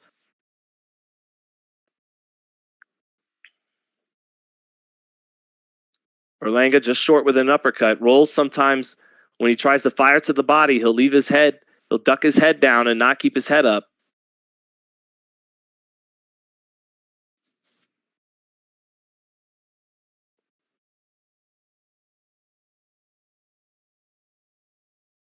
No jab from Berlanga tonight so far.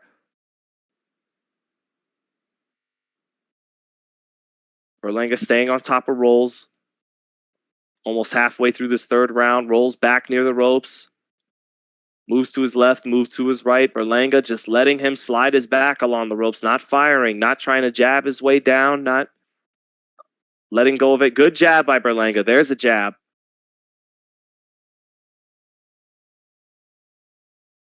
No feints by Berlanga either. There's Berlanga getting the jab going. There's 2 or 3 jabs in a row by Berlanga halfway through the third round now. Berlanga catching a left hook and then shoots a left hook to the body. Good little adjustments with his hand positioning by Berlanga now. Starting to place his hands like this instead of like this. But then he brings them back up. Good right hand to the body and a left to the body by Berlanga. Good job there.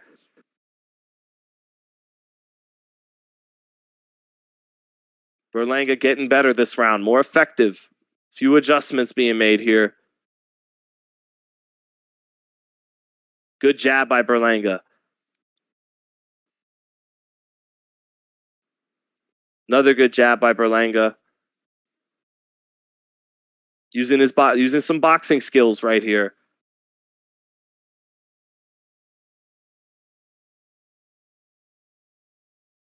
Berlanga so anxious to shoot that right hand over the low left of Rolls, but Rolls decent with the shoulder roll, expects it. Good right hand by Rolls, but he eats a right hand to the body after landing a straight right hand up top on Berlanga. This is Berlanga's round, little less than 10 seconds left.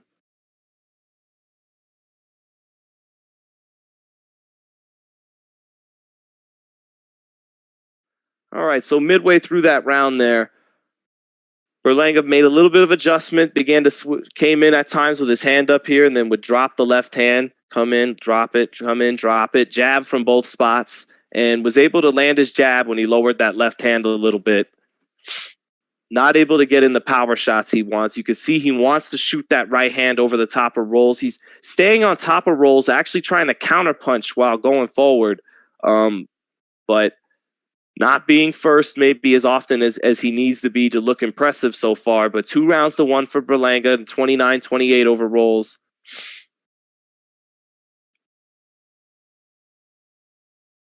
Danny chillin'. Benavidez versus Berlanga. Benavidez is too much for Berlanga right now. Just too much for him. Too much. His uppercuts, his work rate, too many punches per round. He has a better jab than Berlanga. I just think that Berlanga, everybody develops at different stages. Even though they're almost the same age, Berlanga is a much younger professional than David in terms of seasoning, and it's just not. Good right hand on the replay by Steve Rolls. That was a good right hand by Rolls, but I still gave that round to Berlanga. He's more consistent for the 3 minutes.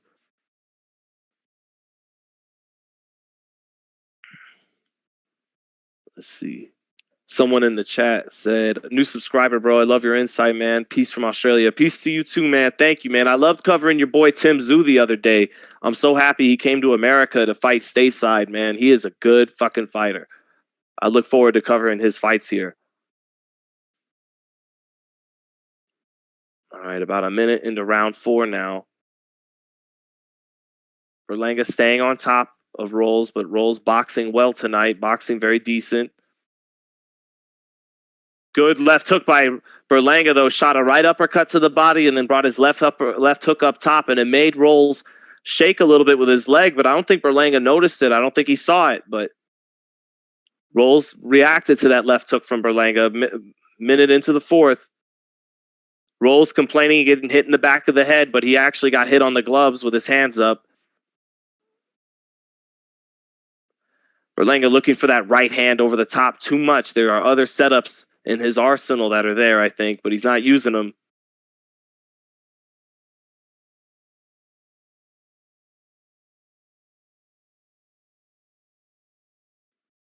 Good jab by Berlanga, keeping his hands up, catching what's coming back as he landed his jab there.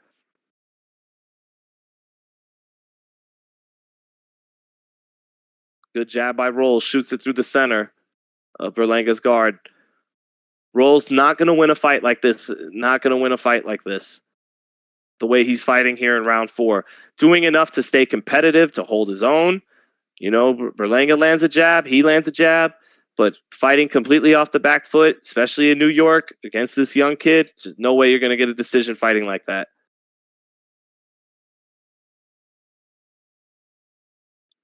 Rolls going to have to take a few more chances walking Berlanga into some shots. Have to pick his spots a little bit more than he's doing here.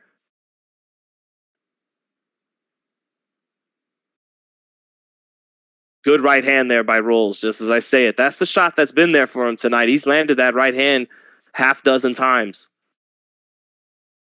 Good jab by Berlanga.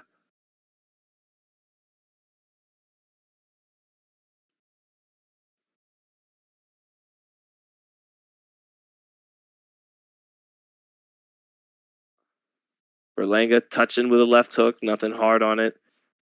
Slow fight, not an exciting fight so far through 4 rounds. Gave that round still to Berlanga, but he did get tagged with a straight right hand in the last 30 seconds. Did land a good left hook about a minute into that fourth round that shook Rolls just a little bit, but close fight that round. But I give it to the aggressor, the guy staying on the front foot, a little more active, not active, a little more accurate with his jab. Really the best. Really, it was one good punch that round for both fighters. In the first minute of the round, Berlanga got in the left hook after he set it up with a right uppercut to the body. And then in the last minute of the round, Steve Rolls got in a nice straight right hand. Rolls needs to keep that right hand active. It's working for him. You're right, Notorious Flash. You're right. He needs to pick his spots and let fire that a few extra times per round to try and win these rounds, and not just do enough to be competitive and to hold his own and lose a decision. But if he wants to actually win, he's going to have to take a few chances with that straight right hand. He throws a nice straight right hand. Total jabs through 4. Oh, good straight right hand by Rolls to start round 5. Interested to see how ESPN has this fight scored. Here on the replay from the last round, they both let go of right hands. Both kind of missed with it. Rolls got hit by Berlanga's a little bit, but neither guy landing it clean. 30 seconds into round 5 now, but Rolls started this round with a good straight right hand. Berlanga has flat out just not been impressive so far. Andre Ward has this 4 rounds to nothing for Berlanga. I have it 3 rounds to 1 for Berlanga. But there are people out there who will be more impressed with the straight right hand of Rolls, even if they're scoring it for Berlanga in terms of cleaner shots landed. In terms of cleaner shots landed, it's been very even. Good jab by Berlanga right there. And then Rolls tries to fall in with his counters, but Berlanga with his hands up. Good body work by Rolls here with Berlanga along the ropes. Good body work by Rolls with Berlanga along the ropes. Now Berlanga has Rolls along the ropes, but Rolls dips his head down, falls into a clinch, and works his free hand to the body. Rolls definitely came to win tonight, fighting very disciplined. Looks like he's winning. He's halfway through the 5th. Looks like he is winning this round.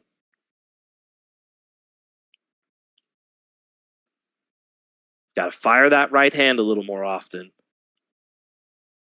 Good left hook by both of them. They trade left hooks. Sweat came off of Berlanga's head, but it was Rolls who had to take a step back after eating that left hook. Would love to see that on the replay. I'll let you guys know what they show on the replay, but that was a good left hook exchange by both guys.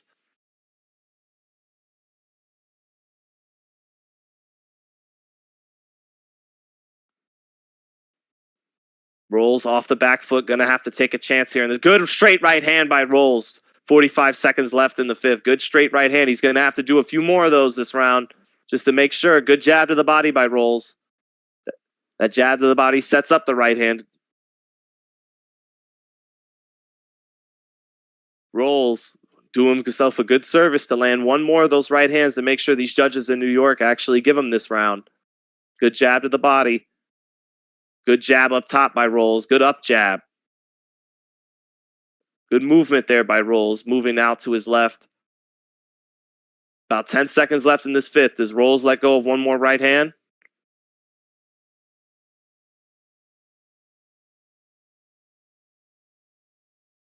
All right, that's it for round 5. Not sure Rolls will actually be awarded that card. You see Andre Ward hasn't given him one, but I give him that round.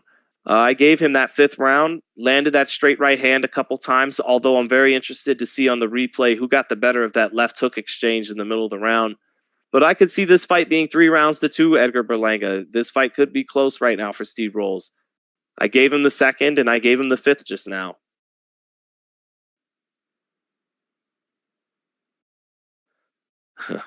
Berlanga has no bad. He's just stalking, trying to get a big right hand. Yeah. My friend, what's your thoughts on Radza Butayev? I think Butayev has a really exciting fight in front of him with Stanionis. I think that fight could steal the show April 16th. It's really him fighting a mirror. Him and Stanionis fight so similar. I think Stanionis is a slight favorite because he just looks like a little bit sharper guy, a little sharper, a little more explosive. But Butayev is built from the exact same cloth. Is an extremely tough guy. I was impressed with him against Jamal James. I think that's a 60-40 fight for Stan Jonas, but I wouldn't be surprised if Butayev wins that fight. But that's going to be a war on that co-feature on Spence Ugas. So back to round 6 now for Berlanga Rolls. Good body shots by Berlanga. Both go into the body in the center of the ring to start. Good jab by Rolls to the body. Rolls throwing a nice up jab from his hip right now. Almost got countered by an uppercut as he tried to step in with that right hand, though. Good jab by Berlanga. Rolls back with his jab. Rolls active with his jab to start round 6.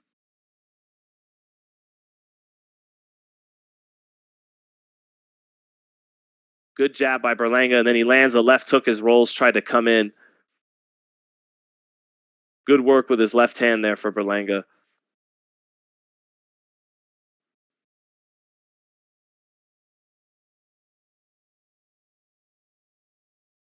Berlanga just off with the right hand. And just off with a right uppercut from Rolls as he tried to come in. But good jab by Rolls. Knocked Berlanga's head back right through the center of his guard. Good right hand to the body for Berlanga. Nice clubbing right hook to the body there as he stepped in with it. Midway through the 6th, Berlanga winning this round.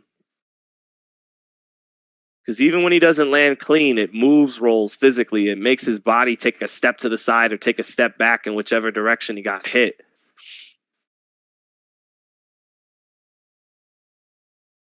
Berlanga short with his jab. And the Garden crowd has been stuck in their seats on their butts all fight. They haven't had anything to get out of their seats for tonight with Edgar Berlanga, who I do think is winning this fight, but it's just not been impressive tonight.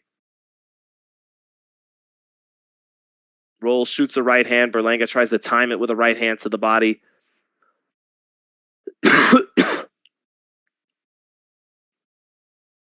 Berlanga shoots his jab, eats a jab after he steps in with his own.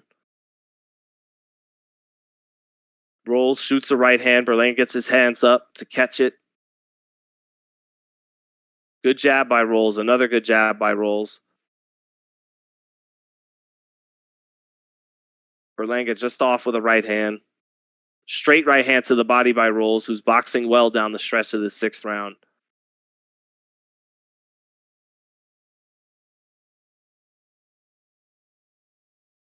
Uneventful 6th round, uneventful fight right now. Just Rolls, frustrating.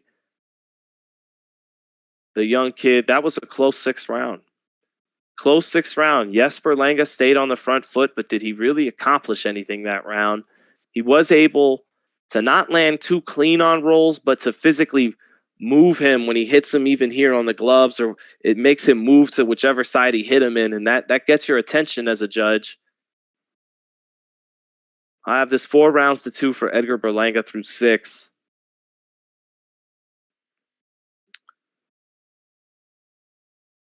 Someone said Jake Paul will knock Berlanga out. I think that's going too far, my friend. Who would you like to see Berlanga fight? I don't know. He's got to get through this tonight, man. All right. Xander looked better tonight. Boring fight. I do agree, Jeremy 96. This hasn't been an entertaining fight. It hasn't been. Actually, the last main event we called on for ESPN was Ramirez Pedraza, and that wasn't really an entertaining fight. That was a frustrating fight to call. It's a frustrating fight to call when neither fighter is really consistently effective or landing effective punches. Both guys have made each other miss most of their best shots tonight. Rolls does get in a straight right hand, but he doesn't have a whole lot of power, so it doesn't get it doesn't grab too much attention when he has landed it. Good jab, good right hand by Rolls. Good work there, working his levels. Straight punches by Steve Rolls to the body and to the head, and then he runs Berlanga into a right hand too. Nice jab to the body by Steve Rolls. He's throwing, nice 1-2 by Steve Rolls, and he follows it up by a jab after the 1-2. Strong first 50 seconds here by Steve Rolls in round 7. Oh, nice straight punches up top by Steve Rolls. A straight right hand knocks Berlanga's head back again. Actually, a beautiful first minute of round 7 for Steve Rolls. Really a nice exhibition of straight shots and working his levels there.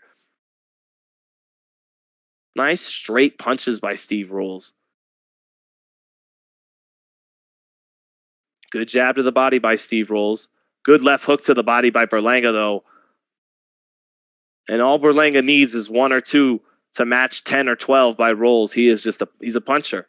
Good jab by Rolls.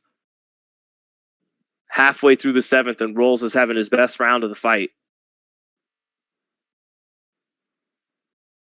Rolls the shoulder to get away from that winging right hand of Berlanga. Good jab by Rolls, and then a left hook right hand through the center, marking up blood on the forehead of Berlanga now, getting marked up this round by Steve Rolls, who's sharpshooting him. Good jab by Rolls. Berlanga really struggling right now. Struggling to find anything in this round. Switches southpaw. Just as I say that, switches southpaw. That shows the frustration. Berlanga switches back orthodox. Lands his jab, but eats 2 jabs in a row by Rolls. Rolls shooting straight right hand to the body. Good jab. Blood coming from the nose a little bit of Berlanga. Now, this round is what Rolls has got to fight the rest of the fight just like he fought this round if he's going to have a chance at winning this fight. This is the perfect round for Steve Rolls. If he could fight the rest of the fight like this, maybe he pulls off the upset tonight.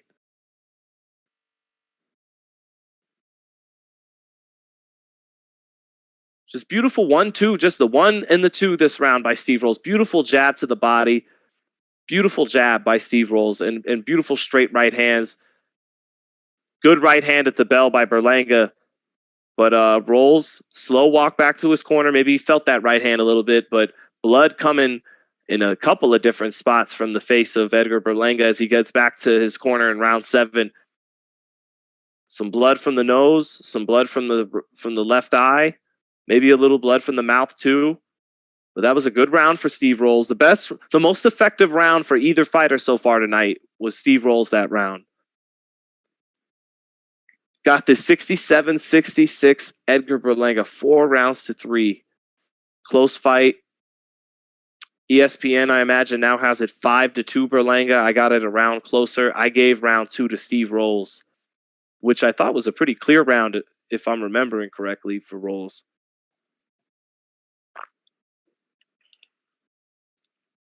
Someone said this is starting to feel like Cotto Trout. I remember that fight.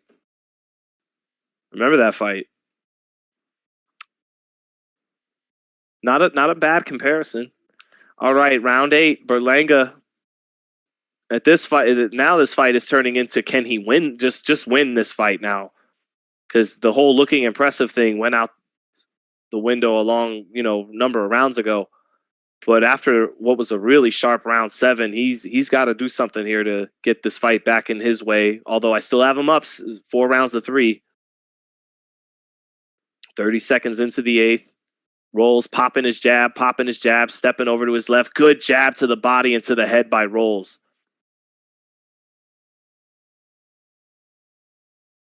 Rolls has used his legs so much more effectively tonight than he did against Golovkin. It looks like he looked at the tape and he knew he needed to use his feet more.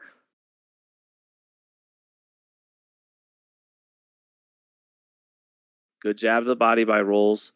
Rolls is really using a beautiful up jab right now, shooting it from the hip. He's controlling distance on the outside, now boxing Berlanga with his jab in round 8 right now. Good right hand. As Berlanga tried to jab with him, Rolls brought the right hand over the top of Berlanga's jab. Good double jab by Rolls. Body head. He is touching up Berlanga with that jab right now. There's a good jab for Berlanga. And he has the heavier hand, so his jab knocks Rolls' head back more than the other way around. But when you're getting outlanded 11-1, those 11 jabs will still win the round. Combination by Berlanga, but good defense by Rolls. Slips each shot. Little left hook to the body by Steve Rolls in the center of the ring after he misses a 1-2 over the top. Berlanga, hard right hand to the body by Berlanga. This is the tightrope act for Rolls. He's doing what he needs to do to win this fight. He's taking more chances, but as he does that, good straight right hand by Steve Rolls over Berlanga's left. Minute left in the round 8, and Rolls is having another good round. Good right hand to the body by Berlanga, though. That's the only shot he's found this round is his right hand to the body. Another jab by Rolls. Rolls putting on a jabbing clinic to the body and to the head. When they say work your levels with your jab, that is what Steve Rolls has been doing now.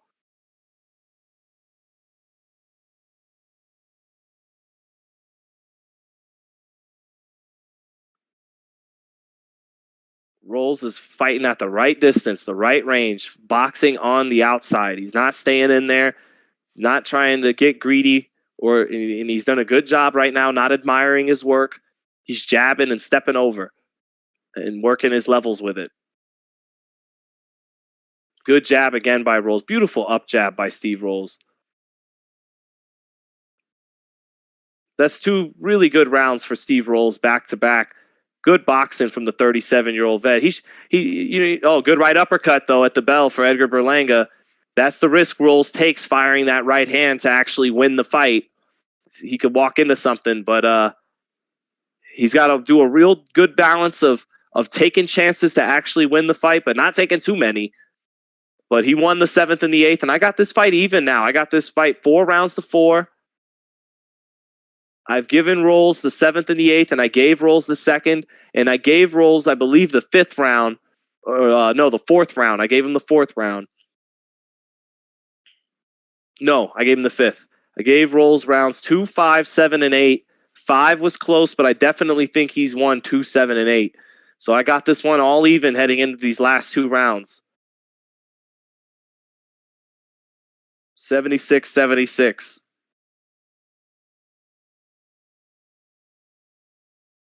All right.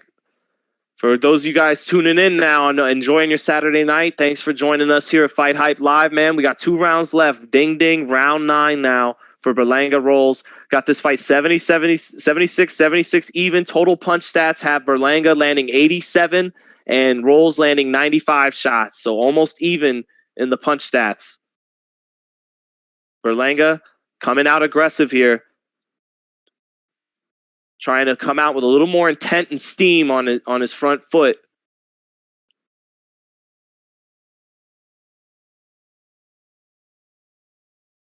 Good jab by Rolls. Good double jab by Rolls as Berlanga comes in. Berlanga just trying to muscle his way in. Tying up Rolls along the rope. Slams a little left hook to the body.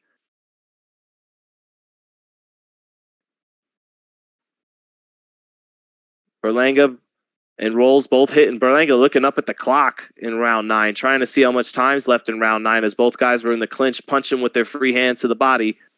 Good left hook by Berlanga. Shot the right uppercut in. Forced Rolls to fight in the phone booth, and that's not where Rolls wants to be. Rolls does not want to stay inside. He's done a great job with his jab and his straight right hand on the outside. Good jab by Rolls. Almost halfway through this 9th round, and I think Berlanga with that left hook on the top of the head might be a little ahead. Almost landed a right uppercut as Rolls came in. Good jab by Rolls. He ties up Berlanga, gets him back to the center of the ring. Halfway through the 9th.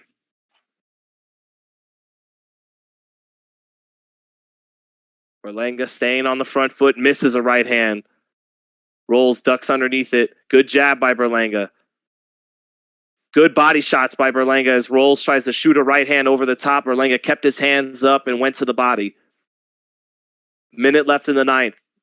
Berlanga a little bit ahead in this 9th round. Good left hook to the body by Berlanga. Good right hand to the body by Berlanga. Good right hand on the inside for Berlanga. That shook Rolls up a little bit. Rolls takes a step back. That was on the side of the head of Rolls on the inside. Berlanga, whatever he's done this round, he's done a good job of forcing Rolls to stay in the phone booth after Rolls has done a good job stepping around, being able to stay on the outside all night. Berlanga's made him stay on the inside and land some good body shots.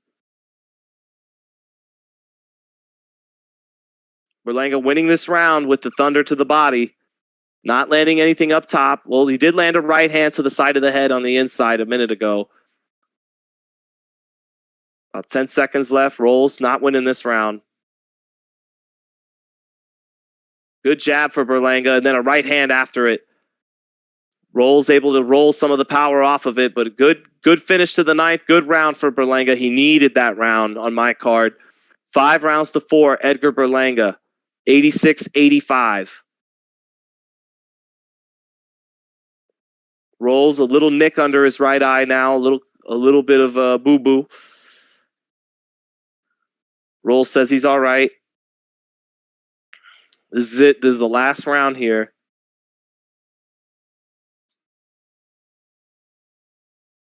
Definitely got this 5 rounds to 4 for Berlanga now. Hard to see, and if I'm here, of course, scoring it neutrally at home, 5 rounds to 4 for Berlanga, that means he's probably already won 6 rounds on the cards in New York City. You know, he's the hometown A-side fighter. Here on the replay, good left hook to the body by Berlanga on the replay. Good jab by Berlanga on the replay. And a right hand, but Rolls not really getting hit flush with it. Moving backwards as he gets hit with it, taking the steam off. All right, round 10. Here we go. Not been an impressive performance for Edgar Berlanga tonight, but he's a round away from doing enough to win and stay undefeated. No knockdowns tonight for him. Good right uppercut there for Berlanga as Rolls stepped in with a right hand. Then he throws a wild right hand and misses. Now the two fall into their clinch. Ref breaks them apart. 30 seconds into the final round. Rolls circling to his right backwards. Berlanga shoots a right hand to the body, misses. Eats a left hook to the body after he misses a left hook, does Berlanga. Those body shots aren't going to score anything for Rolls. There's just no power in comparison to Berlanga, and they don't get any attention to the body. He's going to have to land that sharp right hand to the head to win this round as Rolls. But Berlanga has began to counter that with his body work and with a right uppercut.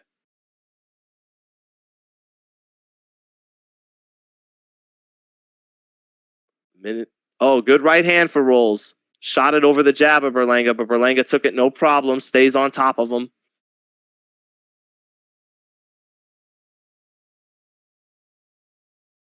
Berlanga shoots a right hand and then lands a little left hook, but a good jab by Rolls, lands clean after that.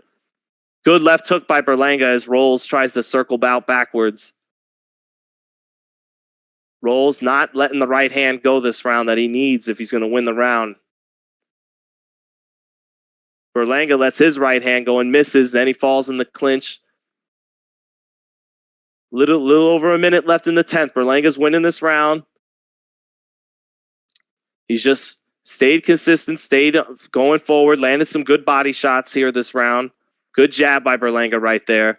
Rolls unable to get anything going right now. Berlanga not... Oh, good right hand, left hand combination by Steve Rolls as Berlanga came in, but not a lot of sting on that shot. Not full extension.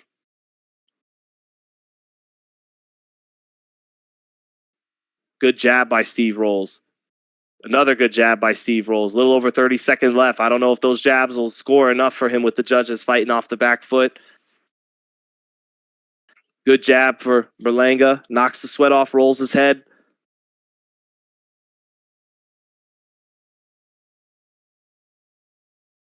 Rolls didn't do enough the first 2 minutes of this round. Got his jab going a little bit here in the last minute, but I don't think that jab's enough for the body work that Berlanga got off in the first half of the round. Berlanga more aggressive. Good right uppercut a little bit there by Berlanga. Not very accurate tonight. And that's it for the fight. Not the most exciting fight. Berlanga just not that effective, not that impressive, but I scored him 6 rounds. I believe he won this fight. He beat Steve Rolls on my card. But I was one of the people who really felt pump the brakes on the criticism after the Cossarez fight. I thought that was the case of an aggressive kid starting to get a little ahead of himself in his career as fame was coming to him quickly. And I thought, you know, he walked into a shot against Cossarez, but still looked relatively good in the first half of that fight. And I thought tonight he would look a lot better than he did tonight. A lot of people were ready to really start criticizing him after Kosares. But after this fight, the criticisms will be very legitimate, and the question marks surrounding Berlanga. Is he really a world champion in the making at 168? Because 68 has got a lot of killers. It's got David Morrell. It's got David Benavidez. It's got the undisputed champion, Canelo Alvarez. It's got a guy like Jermall Charlo, who's going to move up eventually. Demetrius Andre just moved up to 68. 168 is a strong division, and so we'll see. But let's see what we get from the judges in this fight. I do think Berlanga definitely did enough to win this fight. Just wasn't impressive. Let's see. Magnify. Berlanga is not good. He couldn't knock out a 37-year-old Rolls. Well, is Gennady Golovkin got more than we thought originally? Does this make Gennady Golovkin look good heading into that third fight with Canelo? We all assume Gennady is becoming past it, past his prime, and definitely doesn't look like the prime Gennady Golovkin, but Golovkin took this guy out in 4 rounds, and this guy was competent enough to go a full 10 with a strong punching 168-pounder. So that shows you the power of Golovkin is real. Although I think Steve Rolls made some adjustments from his fights with Golovkin. He used his feet a lot more tonight and stepped around a lot more. Let's see. Andre is bugging. What fight did he watch? I only have it 1 round different than Andre. Andre has it 7 rounds to 3 for Berlanga. I got it 6 rounds to 4 for Berlanga. So it's just a disagreement on the second round, but we'll see. Ugh, gotta fix the hair, guys. Every now and then gotta fix the hair, you know what I mean? But let's see. Berlanga won't last with good fighters. Well, I don't want to say all that yet, but six rounds to 4 against Steve Rolls is not an A, and it's not a B on his report card tonight. Let's hear what the judges have this one. Thanks for tuning in, everybody, by the way. Let's see if I can get some audio. Yep, Berlanga wins a decision. Good call. Yep. Winner by unanimous decision. Now 19-0 with 16 knockouts. Edgar the Monster. The Monster. Forget about it. Berlanga didn't look like a monster tonight. Just so much still to work on. Just really had problems cutting off the ring, getting his jab going, finding his range. So much to work on now that he's fighting better competition. But he remains undefeated, man, and I don't write him off yet. He's not a baby at 24, but he's still young and still getting better. Still does punch hard. Just wasn't able to. You weren't able to see him punch hard tonight because he practically landed nothing. He practically landed nothing up top. His best shots were to the body. So yeah, just probably a D+, C- kind of performance for Edgar Berlanga, but he did do enough to win. I don't want to hear anybody saying he got a gift tonight or anything like that. He definitely won the fight. So 6-4. Data Ender said commentary trash, commentary bias. So you feel it was a robbery for Steve Rolls? Nah, you got to learn how to watch professional boxing more. It's just. I know what you're seeing. You want to score it you just want to score punches landed and forget about ring generalship. And I understand what fight you're seeing, but he's still the fighter who's getting hurt more, even though Berlanga's hurting him to the body more than Rolls is hurting him with his straight clean punches up top at times. And then, hold on, I'm just hearing what Berlanga's saying. And then, for example, in that 9th round, they're there on the inside, and Berlanga lands a clubbing right hand to the side of Rolls' head. That's not a pretty shot, like Rolls' straight right hand that's landing right on the money, but it made Rolls physically react more. It moved him to the side and made him jiggle a little bit. And no matter how clean he landed on Berlanga, he wasn't able to physically, really get a reaction from him. So, hey, what was your name? Data Ender. if Rolls had fought the whole fight like he fought round 7 and 8, he'd have easily won the fight. But if you're going to keep stepping in with those right hands, Berlanga in the last 2 rounds made a little bit of an adjustment. He began to put his hands up and shoot a right uppercut as Rolls shot the right hand. And so Rolls in the 10th round didn't really shoot the right hand because of that adjustment. And you saw him only let his jab go. And that wasn't enough to get him the 10th round. So he loses the fight, but he did box well. I thought he won 4 out of 10 rounds. I thought he won, lost 96-94. I didn't score it as wide as ESPN or some of the judges. But Berlanga won that fight. No way. You sound like Ashton Kutcher. I've heard I look like him as well. So thank you for that. Can I get my man? Can I get the no, I cannot. Okay. I am so solo for this. We are just waiting kind of to hear what Andre Ward and the guys have to say.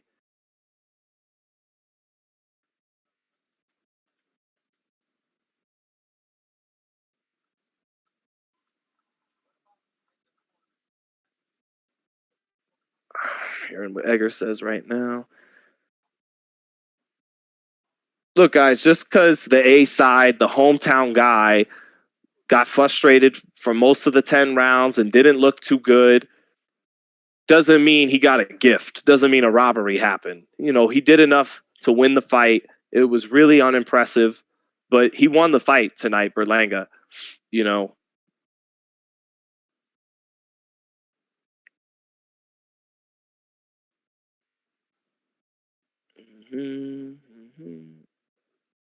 Just talking about how bad Berlanga was fighting in long rounds. If Rolls was Mayweather, he would have won. Rolls.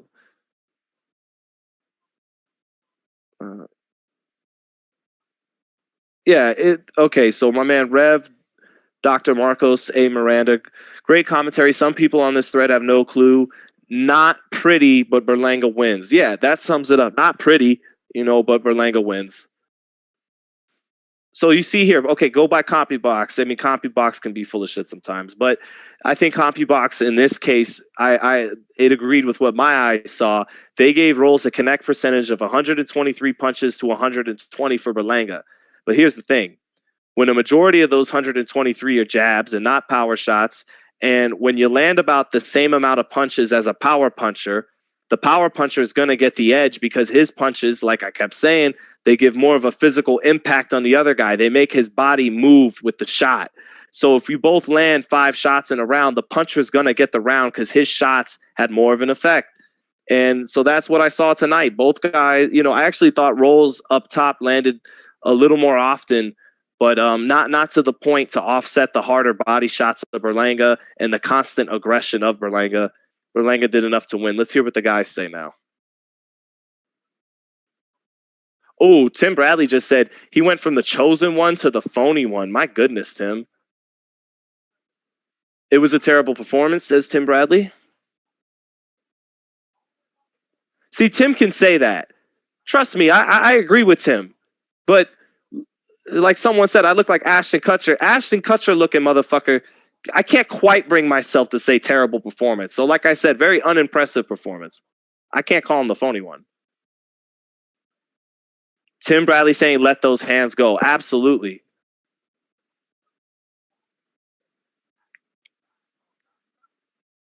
I didn't see a guy who likes to bang and come forward. Saw a guy trying to be too cute. Well, Tim, as always, tell us how you really feel. Let's hear what Dre says.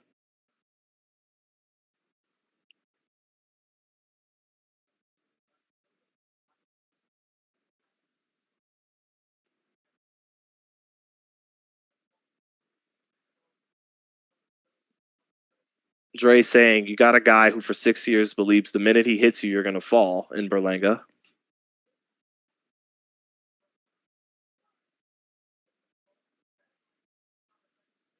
So now you're trying to undo that. Right. Because if you stay in that mentality, this is me saying it, not Dre, then you stay looking for one shot. And that's not going to, unless you're Deontay Wilder in the heavyweight division, you're 6'8", 6'7", that's not going to work.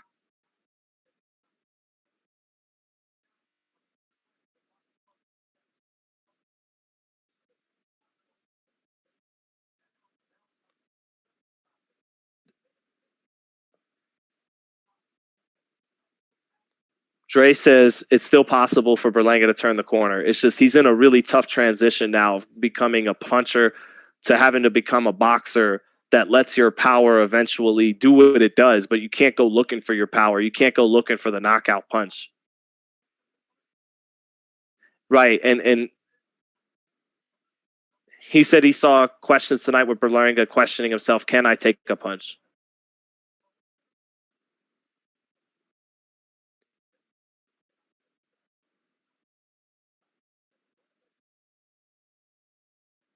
That's what I saw. Dre saying he doesn't want to make a mistake. You saw tonight he doesn't want to make a mistake and get caught, because when you're getting a bunch of first round, and this is me now, when you're getting a bunch of first round knockouts, you're not getting hit.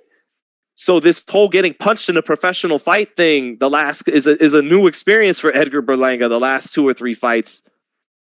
And it's made him a little more hesitant and cautious letting his hands go on offense. And that's something he's going to have to get used to now going forward.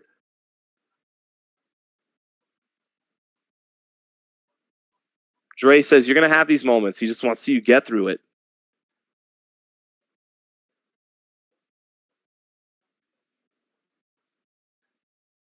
We expect him to be spectacular, and he flat out wasn't. So there's a lot to work on. I love Tim Bradley and Andre Ward. They're the best. I'll be a little closer on Dre's side on this one, where it's like, you're right, Tim, totally not impressive, all that. But I'm not writing this kid off or nothing. And Tim didn't say he's writing him off either. It's just Tim's sticking on his note of that was bad. Here's Mark Kriegel now.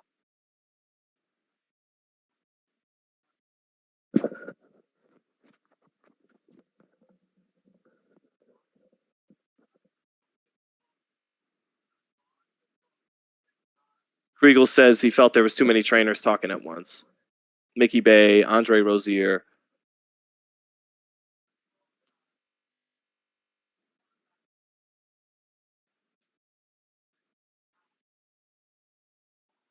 Kriegel said he saw a guy unimaginative, less than his talent, following a guy around.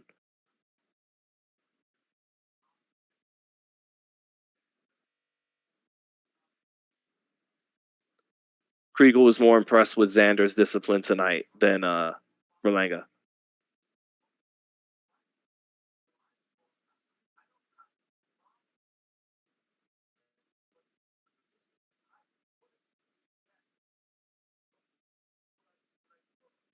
Kriegel's problem isn't with the streak that happened.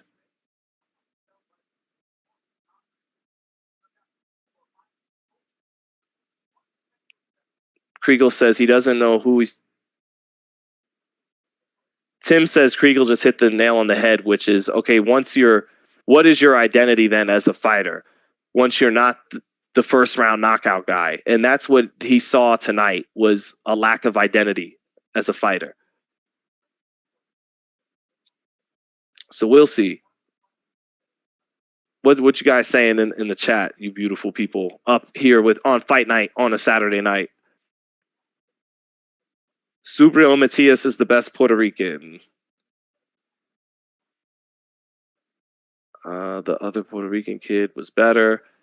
Yeah, well, and Xander Zayas. That's what Mark Kriegel is saying right now. But Xander, yeah, Xander is further ahead at his stage of development than Berlanga is technical wise. Xander is rounding into being very fundamentally and technically sound. But that was a growing experience for Xander Zayas tonight too. He won every round, but missed a lot of shots as well. Headhunted a little bit too much. I think he could go to the body a little bit more with those heavy hands. He has a really good left hook to the body, but he won every round. So yeah, Xander was more impressive than Berlanga tonight. But I don't think either guy gave... Puerto Rican fans showed up at the Garden tonight expecting 2 knockouts. I guarantee you that, and they came away with 0. But both guys keep their O. Well, Xander was dominant. Let's see.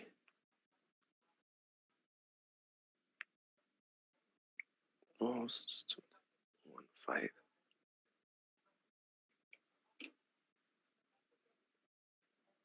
Andre Ward liked what he saw from Xander.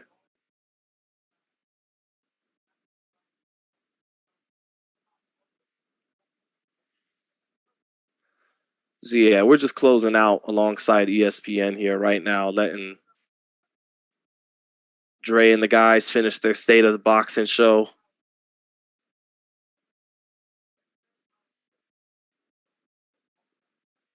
Zayas in the locker room, dapping up, relaxing after he won.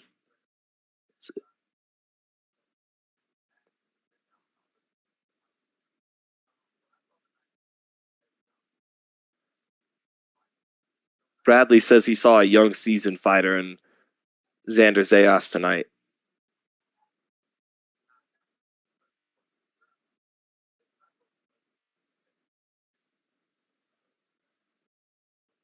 Oh, we got a donation of $10. Oh my God. Okay, let's see what he says. Thank you, by the way, Julio Guzman. Thanks so much. ESPN is paid by Top Rank to help build their brand, so you get the bias commentating. Roles got robbed, and these puppets are damage controlling now. The hardcore fans aren't dumb. Woo! Okay, Julio. Every network is going to a certain degree shill for their fighters. Showtime, DAZN, and ESPN, whatever network is going to shill. Especially in this scenario where it's a setup fight, it's all about building up a star. They're going to totally shill. So I don't want to just pick on ESPN. You're right. Roles got robbed and the puppets are doing damage control now. I don't say this just because I love interviewing both of them and our interviews do really well. I'm telling you from the heart, Tim and Dre are two of the best teachers we have in the sport right now, man. Now, they work for ESPN. They work for Top Rank and ESPN. I'm aware, you're aware. But that said, let's not disrespect Tim Bradley and Andre Ward. They are incredible commentators. And is it really damage control when you have Tim Bradley trashing these guys after a bad performance like Shakur Stevenson against Jeremiah Nakathila and now Edgar Berlanga after Steve Rolls? Bradley had nothing good to say about Berlanga's performance. So is it really damage control? But I don't think, and I just disagree. Rolls didn't get robbed. He didn't do enough to win. You know, he had a really good 7th and 8th round. The 7th and 8th round by Rolls were the best rounds either fighter had, but he let too many rounds get away from him. Berlanga, heavier hands to the body. Berlanga did land his jab a couple times too, and when Berlanga would land his jab, he'd knock the sweat off of Rolls' head and knock his head back, and that gets the judge's attention. And in the close round, the aggressor gets the benefit of the doubt. That's just the reality of scoring most fights.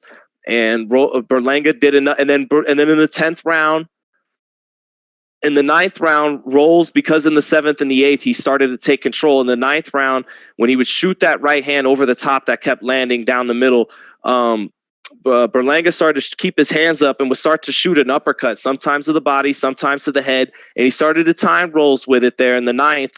And then in the 10th, that made Rolls not really let the right hand go, only the jab. So the 10th totally got away from Steve Rolls, and the fight got away from him in that round too. So that's how I'd address your awesome $10 comment. Thank you, Julio Guzman. I would just say you're not, like, a lot of what you're saying isn't wrong. These networks are always going to be paid. They will do damage control a lot of the time. But I just think Tim Bradley and Andre Ward are probably the two best commentators we got in boxing in terms of the X's and O's, explaining to you what's happening, predicting what each fighter is going to do before the fight, round to round. They're excellent, but I'm not going to say you're wrong about biases happening from commentary, each commentator on the networks with an A-side fighter. I probably said way too much because, like you said, the hardcore fans aren't dumb at all. We're a little cynical because of all the bullshit in the sport, but not dumb. So now we're looking at Artur Beterbiev versus Joe Smith. You got to favor Beterbiev in this fight. He's just a better fighter than Joe Smith, but he did show a chin, a little suspect with his chin. Me and my man Ben Thompson, you know, the great owner of FightHype, we were actually there in Chicago, I believe. He was with me when he fought Callum Johnson and got dropped. Yep, he was. And so we've seen Artur Beterbiev go down against lesser fighters than Joe Smith, who's got cement in his hands. And then Joe Smith in that last fight, he actually boxed a little bit. He stepped around a little bit and worked on his boxing, and that is something he'll need to do a little bit against Artur Beterbiev. Joe Smith is never going to be a great boxer, but stepping around a right hand here and there and walking Beterbiev into a right hand here or there could win him the fight. So Joe Smith is a live dog, but you got to favor Artur Beterbiev. He's just a much better amateur background and overall a better fighter. But I've seen Artur Beterbiev go down against lesser guys than Joe Smith. We'll see. Here's the beautiful thing for Canelo Alvarez is like he could just beat either guy that wins that fight easily and become undisputed champion again. And that is what he's going to do. Canelo's going to fight Bivol. He's going to beat Bivol. And then at some point, it might be December of this year. It might be May of next year. He's going to fight the winner of Smith and Beterbiev, and he's going to beat them, and he's going to be undisputed light heavyweight champion, at which point the beautiful thing about that is all that Canelo's accomplished. But the bad part is the two sexiest fights, in my opinion, and a lot of people's opinion, Charlo and Benavidez, he could really tell them to fuck off now because he's undisputed in two divisions. He has every belt there is to win in those weight classes. And he was a 3-belt champion at middleweight. He could go on to never fight Benavidez or Charlo and look us in the face and go, I didn't need to. They didn't have a belt. I became the man at middleweight. I became the man at super middleweight, and I became the man at light heavyweight. Isn't that what we're all fighting for? To become the man, to become the king of the hill of a division, to become the lineal champ, if not the lineal champ, the undisputed champ. So Canelo's going to become undisputed at 175. And I just hope out of the goodness of his heart, he fights Benavidez after that anyways. So let's see. Berlanga. Tim Bradley learned his commentary from Teddy Atlas. Well, Teddy was a great commentator, so that works. I thought ESPN pays Top Rank. Yeah, I believe ESPN allocates a budget to Top Rank to spend on fights, is how that works. And what else we got? We're just signing out, man. We're finishing up, rounding out the show, man. Beterbiev and Bivol are way harder fights. Come on. I just don't feel that way, Mo9. Yeah, they're at light heavyweight, so on paper they're naturally bigger guys. I just don't think there's anything dynamic about Bivol or Beterbiev. They're just both very fundamentally sound, strong fighters. I don't think that gives Canelo any issues. I think Charlo is a wild card with his talent. I think there's a chance under the bright lights he can show up in that level. I went back and watched his fight with Derevianchenko because the Mike Tyson podcast and everybody was laughing at Jamal not really wanting to fight David Benavidez. So I went back and I watched his fight. And because Bernard Hopkins said he felt Jamal Charlo's the toughest fight out there for Canelo. So I went back and I watched the Derevianchenko fight. I said, let me watch this fight against his best opponent to date and let's see how he looked. And watch that fight. He showed a lot in that fight. He showed defense, offense, speed, power, a jab. He could counter. He showed the ability to be first with the jab and to create offense off the jab, hook off the jab. And then he showed an ability to counterpunch as well. So he's the big guy. He's a big guy. He's going to move up to 68 and be a solid super middleweight, no problem. I just think Charlo's a more dynamic style and athlete than Bivol and Beterbiev. And then Benavidez versus Canelo's the best fight in boxing as far as I'm concerned. That's just the war. Benavidez, just these three attributes alone. And the sweet science gets a lot more nuanced than this. But just the three attributes alone of having great size, great hand speed, and great punching power, those three attributes alone make Benavidez very formidable for even Canelo. So I just think Bivol and Beterbiev, no special effects. You know, they're both very technically sound. Bivol has a better jab. He's a little busier than Beterbiev. Beterbiev stronger, punches harder than Bivol. But I just think neither guy has the speed or the athleticism or anything outside of really, really sound fundamentals to give Canelo problems. I think Charlo, he can counterpunch. He has a long jab. He's athletic. He has some defense, some shiftiness. You know, he's a more dynamic talent than those guys, even if he's 15 pounds lighter right now. So let's see. Julio Guzman again. Julio must make that big money because he's not afraid to drop $10 in the chat. Thank you, Julio. Thank you, brother. Charlo, Benavidez, Andrade need to fight each other and build their resumes to earn a fight with Canelo. If Canelo becomes 175 undisputed, I can see Gilberto Ramirez fight before any of these guys. Not bad by Julio. You're right. I'm not even thinking about this. Gilberto Ramirez fights on DAZN, doesn't he? Undefeated. Mexican fighter. Good fighter. Very good fighter. Undefeated light heavyweight. Already fights on DAZN. You're right. Maybe he gets a fight with Canelo after Canelo cleans out 75. I didn't even think about that. But you're right. Charlo, Benavidez, Andrade need to fight each other. You're right. They need to fight each other. I saw a tweet that said Beterbiev versus Joe Smith is what Canelo's talking about when he says, you guys do something in the meantime. That's what he means. He doesn't mean Charlo Selecki, and he doesn't mean Benavidez Lemieux. He means Charlo Benavidez, not Charlo fighting some guy and Benavidez fighting some guy. He means, no, you two, each other. Really, on the PBC side, between Charlo, Plant, and Benavidez, some mix of those three absolutely needs to happen in 2022. Some mix of the three needs to happen. And then for Andrade, Andrade has talked about, there's talks of him and Benavidez, but how realistic is that really? I mean, those sides coming together for a fight, how'd that go over with Charlo and Munguia? I mean, it didn't, yeah. Andrade's kind of funny that he's the ducked guy, but then the minute he gets a really tough mandatory in Janabek, he moves up and doesn't fight his mandatory. So, but Andrade's in a tough spot, man. He never winds up getting Golovkin. He never got that fight on DAZN. Golovkin, his game plan worked. He treaded water. He didn't lose another fight until he secured a third Canelo fight, and he got it. Andrade's in tough luck right now. But the other guys you mentioned, Charlo and Benavidez, I would love to see them fight each other. But a very fair consolation prize is one of them fighting and beating Plant. I think I'm hopeful that would still be enough. Charlo or Benavidez beating Plant would be enough to get a fight with Canelo. But really, I think them fighting each other, the winner would for sure entice Canelo. But that fight is such a great fight on its own. Even if they never wind up getting Canelo, just Charlo versus Benavidez is a legacy fight for those two guys. Let's see here.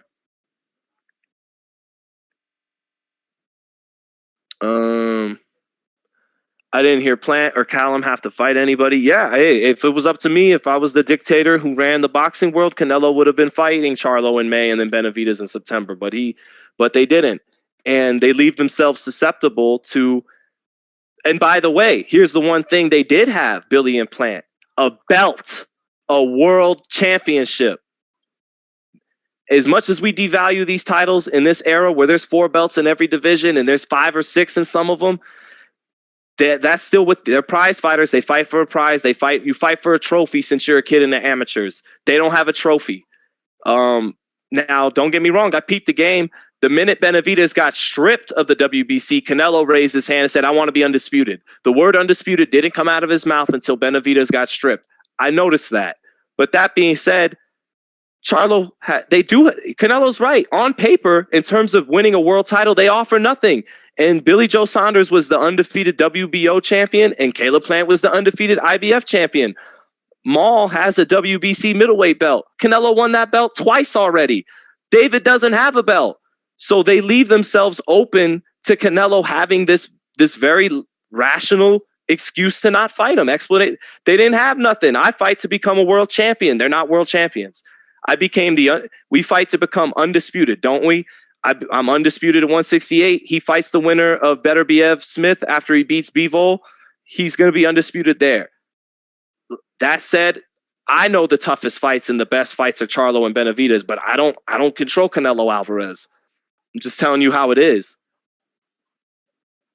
Canelo will wreck Benavidez. Benavidez is too flat-footed. Canelo's IQ is much higher and will dissect him. And also, I've been watching boxing since 1980 and will support any platform that markets our sport. Keep doing what you're doing. Julio, thank you so much, man, for your support. You obviously really know your boxing.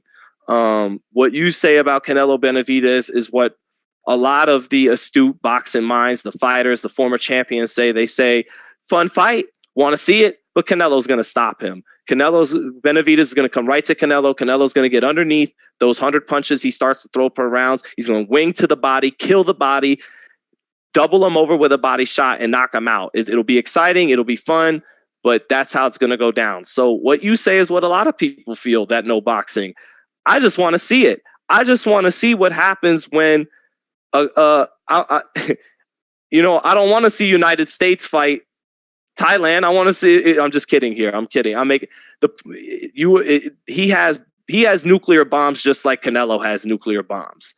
He has an element, and I know Beterbiev does too, but Beterbiev doesn't have hand speed, and he doesn't have the combination punching and the hand speed and the punch variety of Canelo Alvarez, of David Benavidez. And Benavidez has an excellent jab to set it all up, which is important. I just got to see. I think the kind of exchanges between the speed and the power Canelo and Benavidez have and the offensive proficiency they both have, it'll almost be like Morales Barrera at 168 pounds. Who doesn't want to see that? Even if Canelo inevitably does beat the kid and he's too much for him, no one else has the hand speed and the punching power to challenge Canelo in exchanges like he does. I think we'll get some Morales Barrera type of exchanges from those two. That fight will be incredible. So, but thank you, Julio Guzman. Julio, you really are the man for donating tonight to the chat, brother. We love you for that. Thank you for joining, man. And watching boxing since 1980, I'm a little jealous that you got to see some of the great fights you got to see. I wasn't around for just yet, or I was still too young to really watch. My first big fight I really remember watching was Trinidad Hopkins. In terms of watching it and really kind of getting what's going on, I'd seen Tyson on the TV before, but didn't know what I was watching.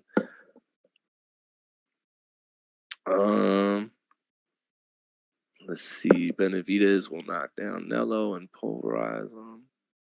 Let's see. Just finishing up. Someone said you should go live and talk more. Oh, Mo said that. Thank you, Mo. Yeah, maybe we will, bro. We'd like to stay by and talk after the fights are over. Who did I have winning? Someone said the Blair Cobbs. Yeah, so maybe I'll finish on that too. Blair Cobbs. Yeah, Cobbs heading into that fight, that was a fight about superior athleticism and talent of Cobbs, natural talent against a much better amateur background and fundamentals skills in Alexis Rocha. And that superior talent and athleticism took Cobbs in his career and in this fight to a point. It got him to 15-0. It had him up 3 rounds to zip on my card against Rocha. But then it caught up to him. That lack of a foundation of the fundamentals caught up to him. Rocha got closer to him as the fight progressed, started to nail him with the left hand. Then the right hook dropped Cobbs in round 8, and then he finished him in round 9. So, yeah, Cobbs went as far as his athleticism could take him until he ran into a guy whose fundamentals and whose amateur background wouldn't let him get away with it this time. So yeah, to close, man, Berlanga, not impressive tonight, but he remains undefeated. We saw an end to the Blair Cobbs Express, and I really had fun rocking out with you guys, talking boxing after the fight. That's it for now, I guess, for FightHype Live. That's it for now, and thanks for joining us. I will be ringside here in my home in Las Vegas, ringside, not chilling in the office, for Miguel Burchelt versus Jeremiah Nakathila on ESPN. Nakathila, tall, awkward African guy, really just looks for one long punch. Burchelt throws a million punches, so we'll see what we get there. But and one moment, please. Oh, no. And we are good. Thanks, everybody, for joining in. I'll see you guys next week here on FightHype Live. Peace out.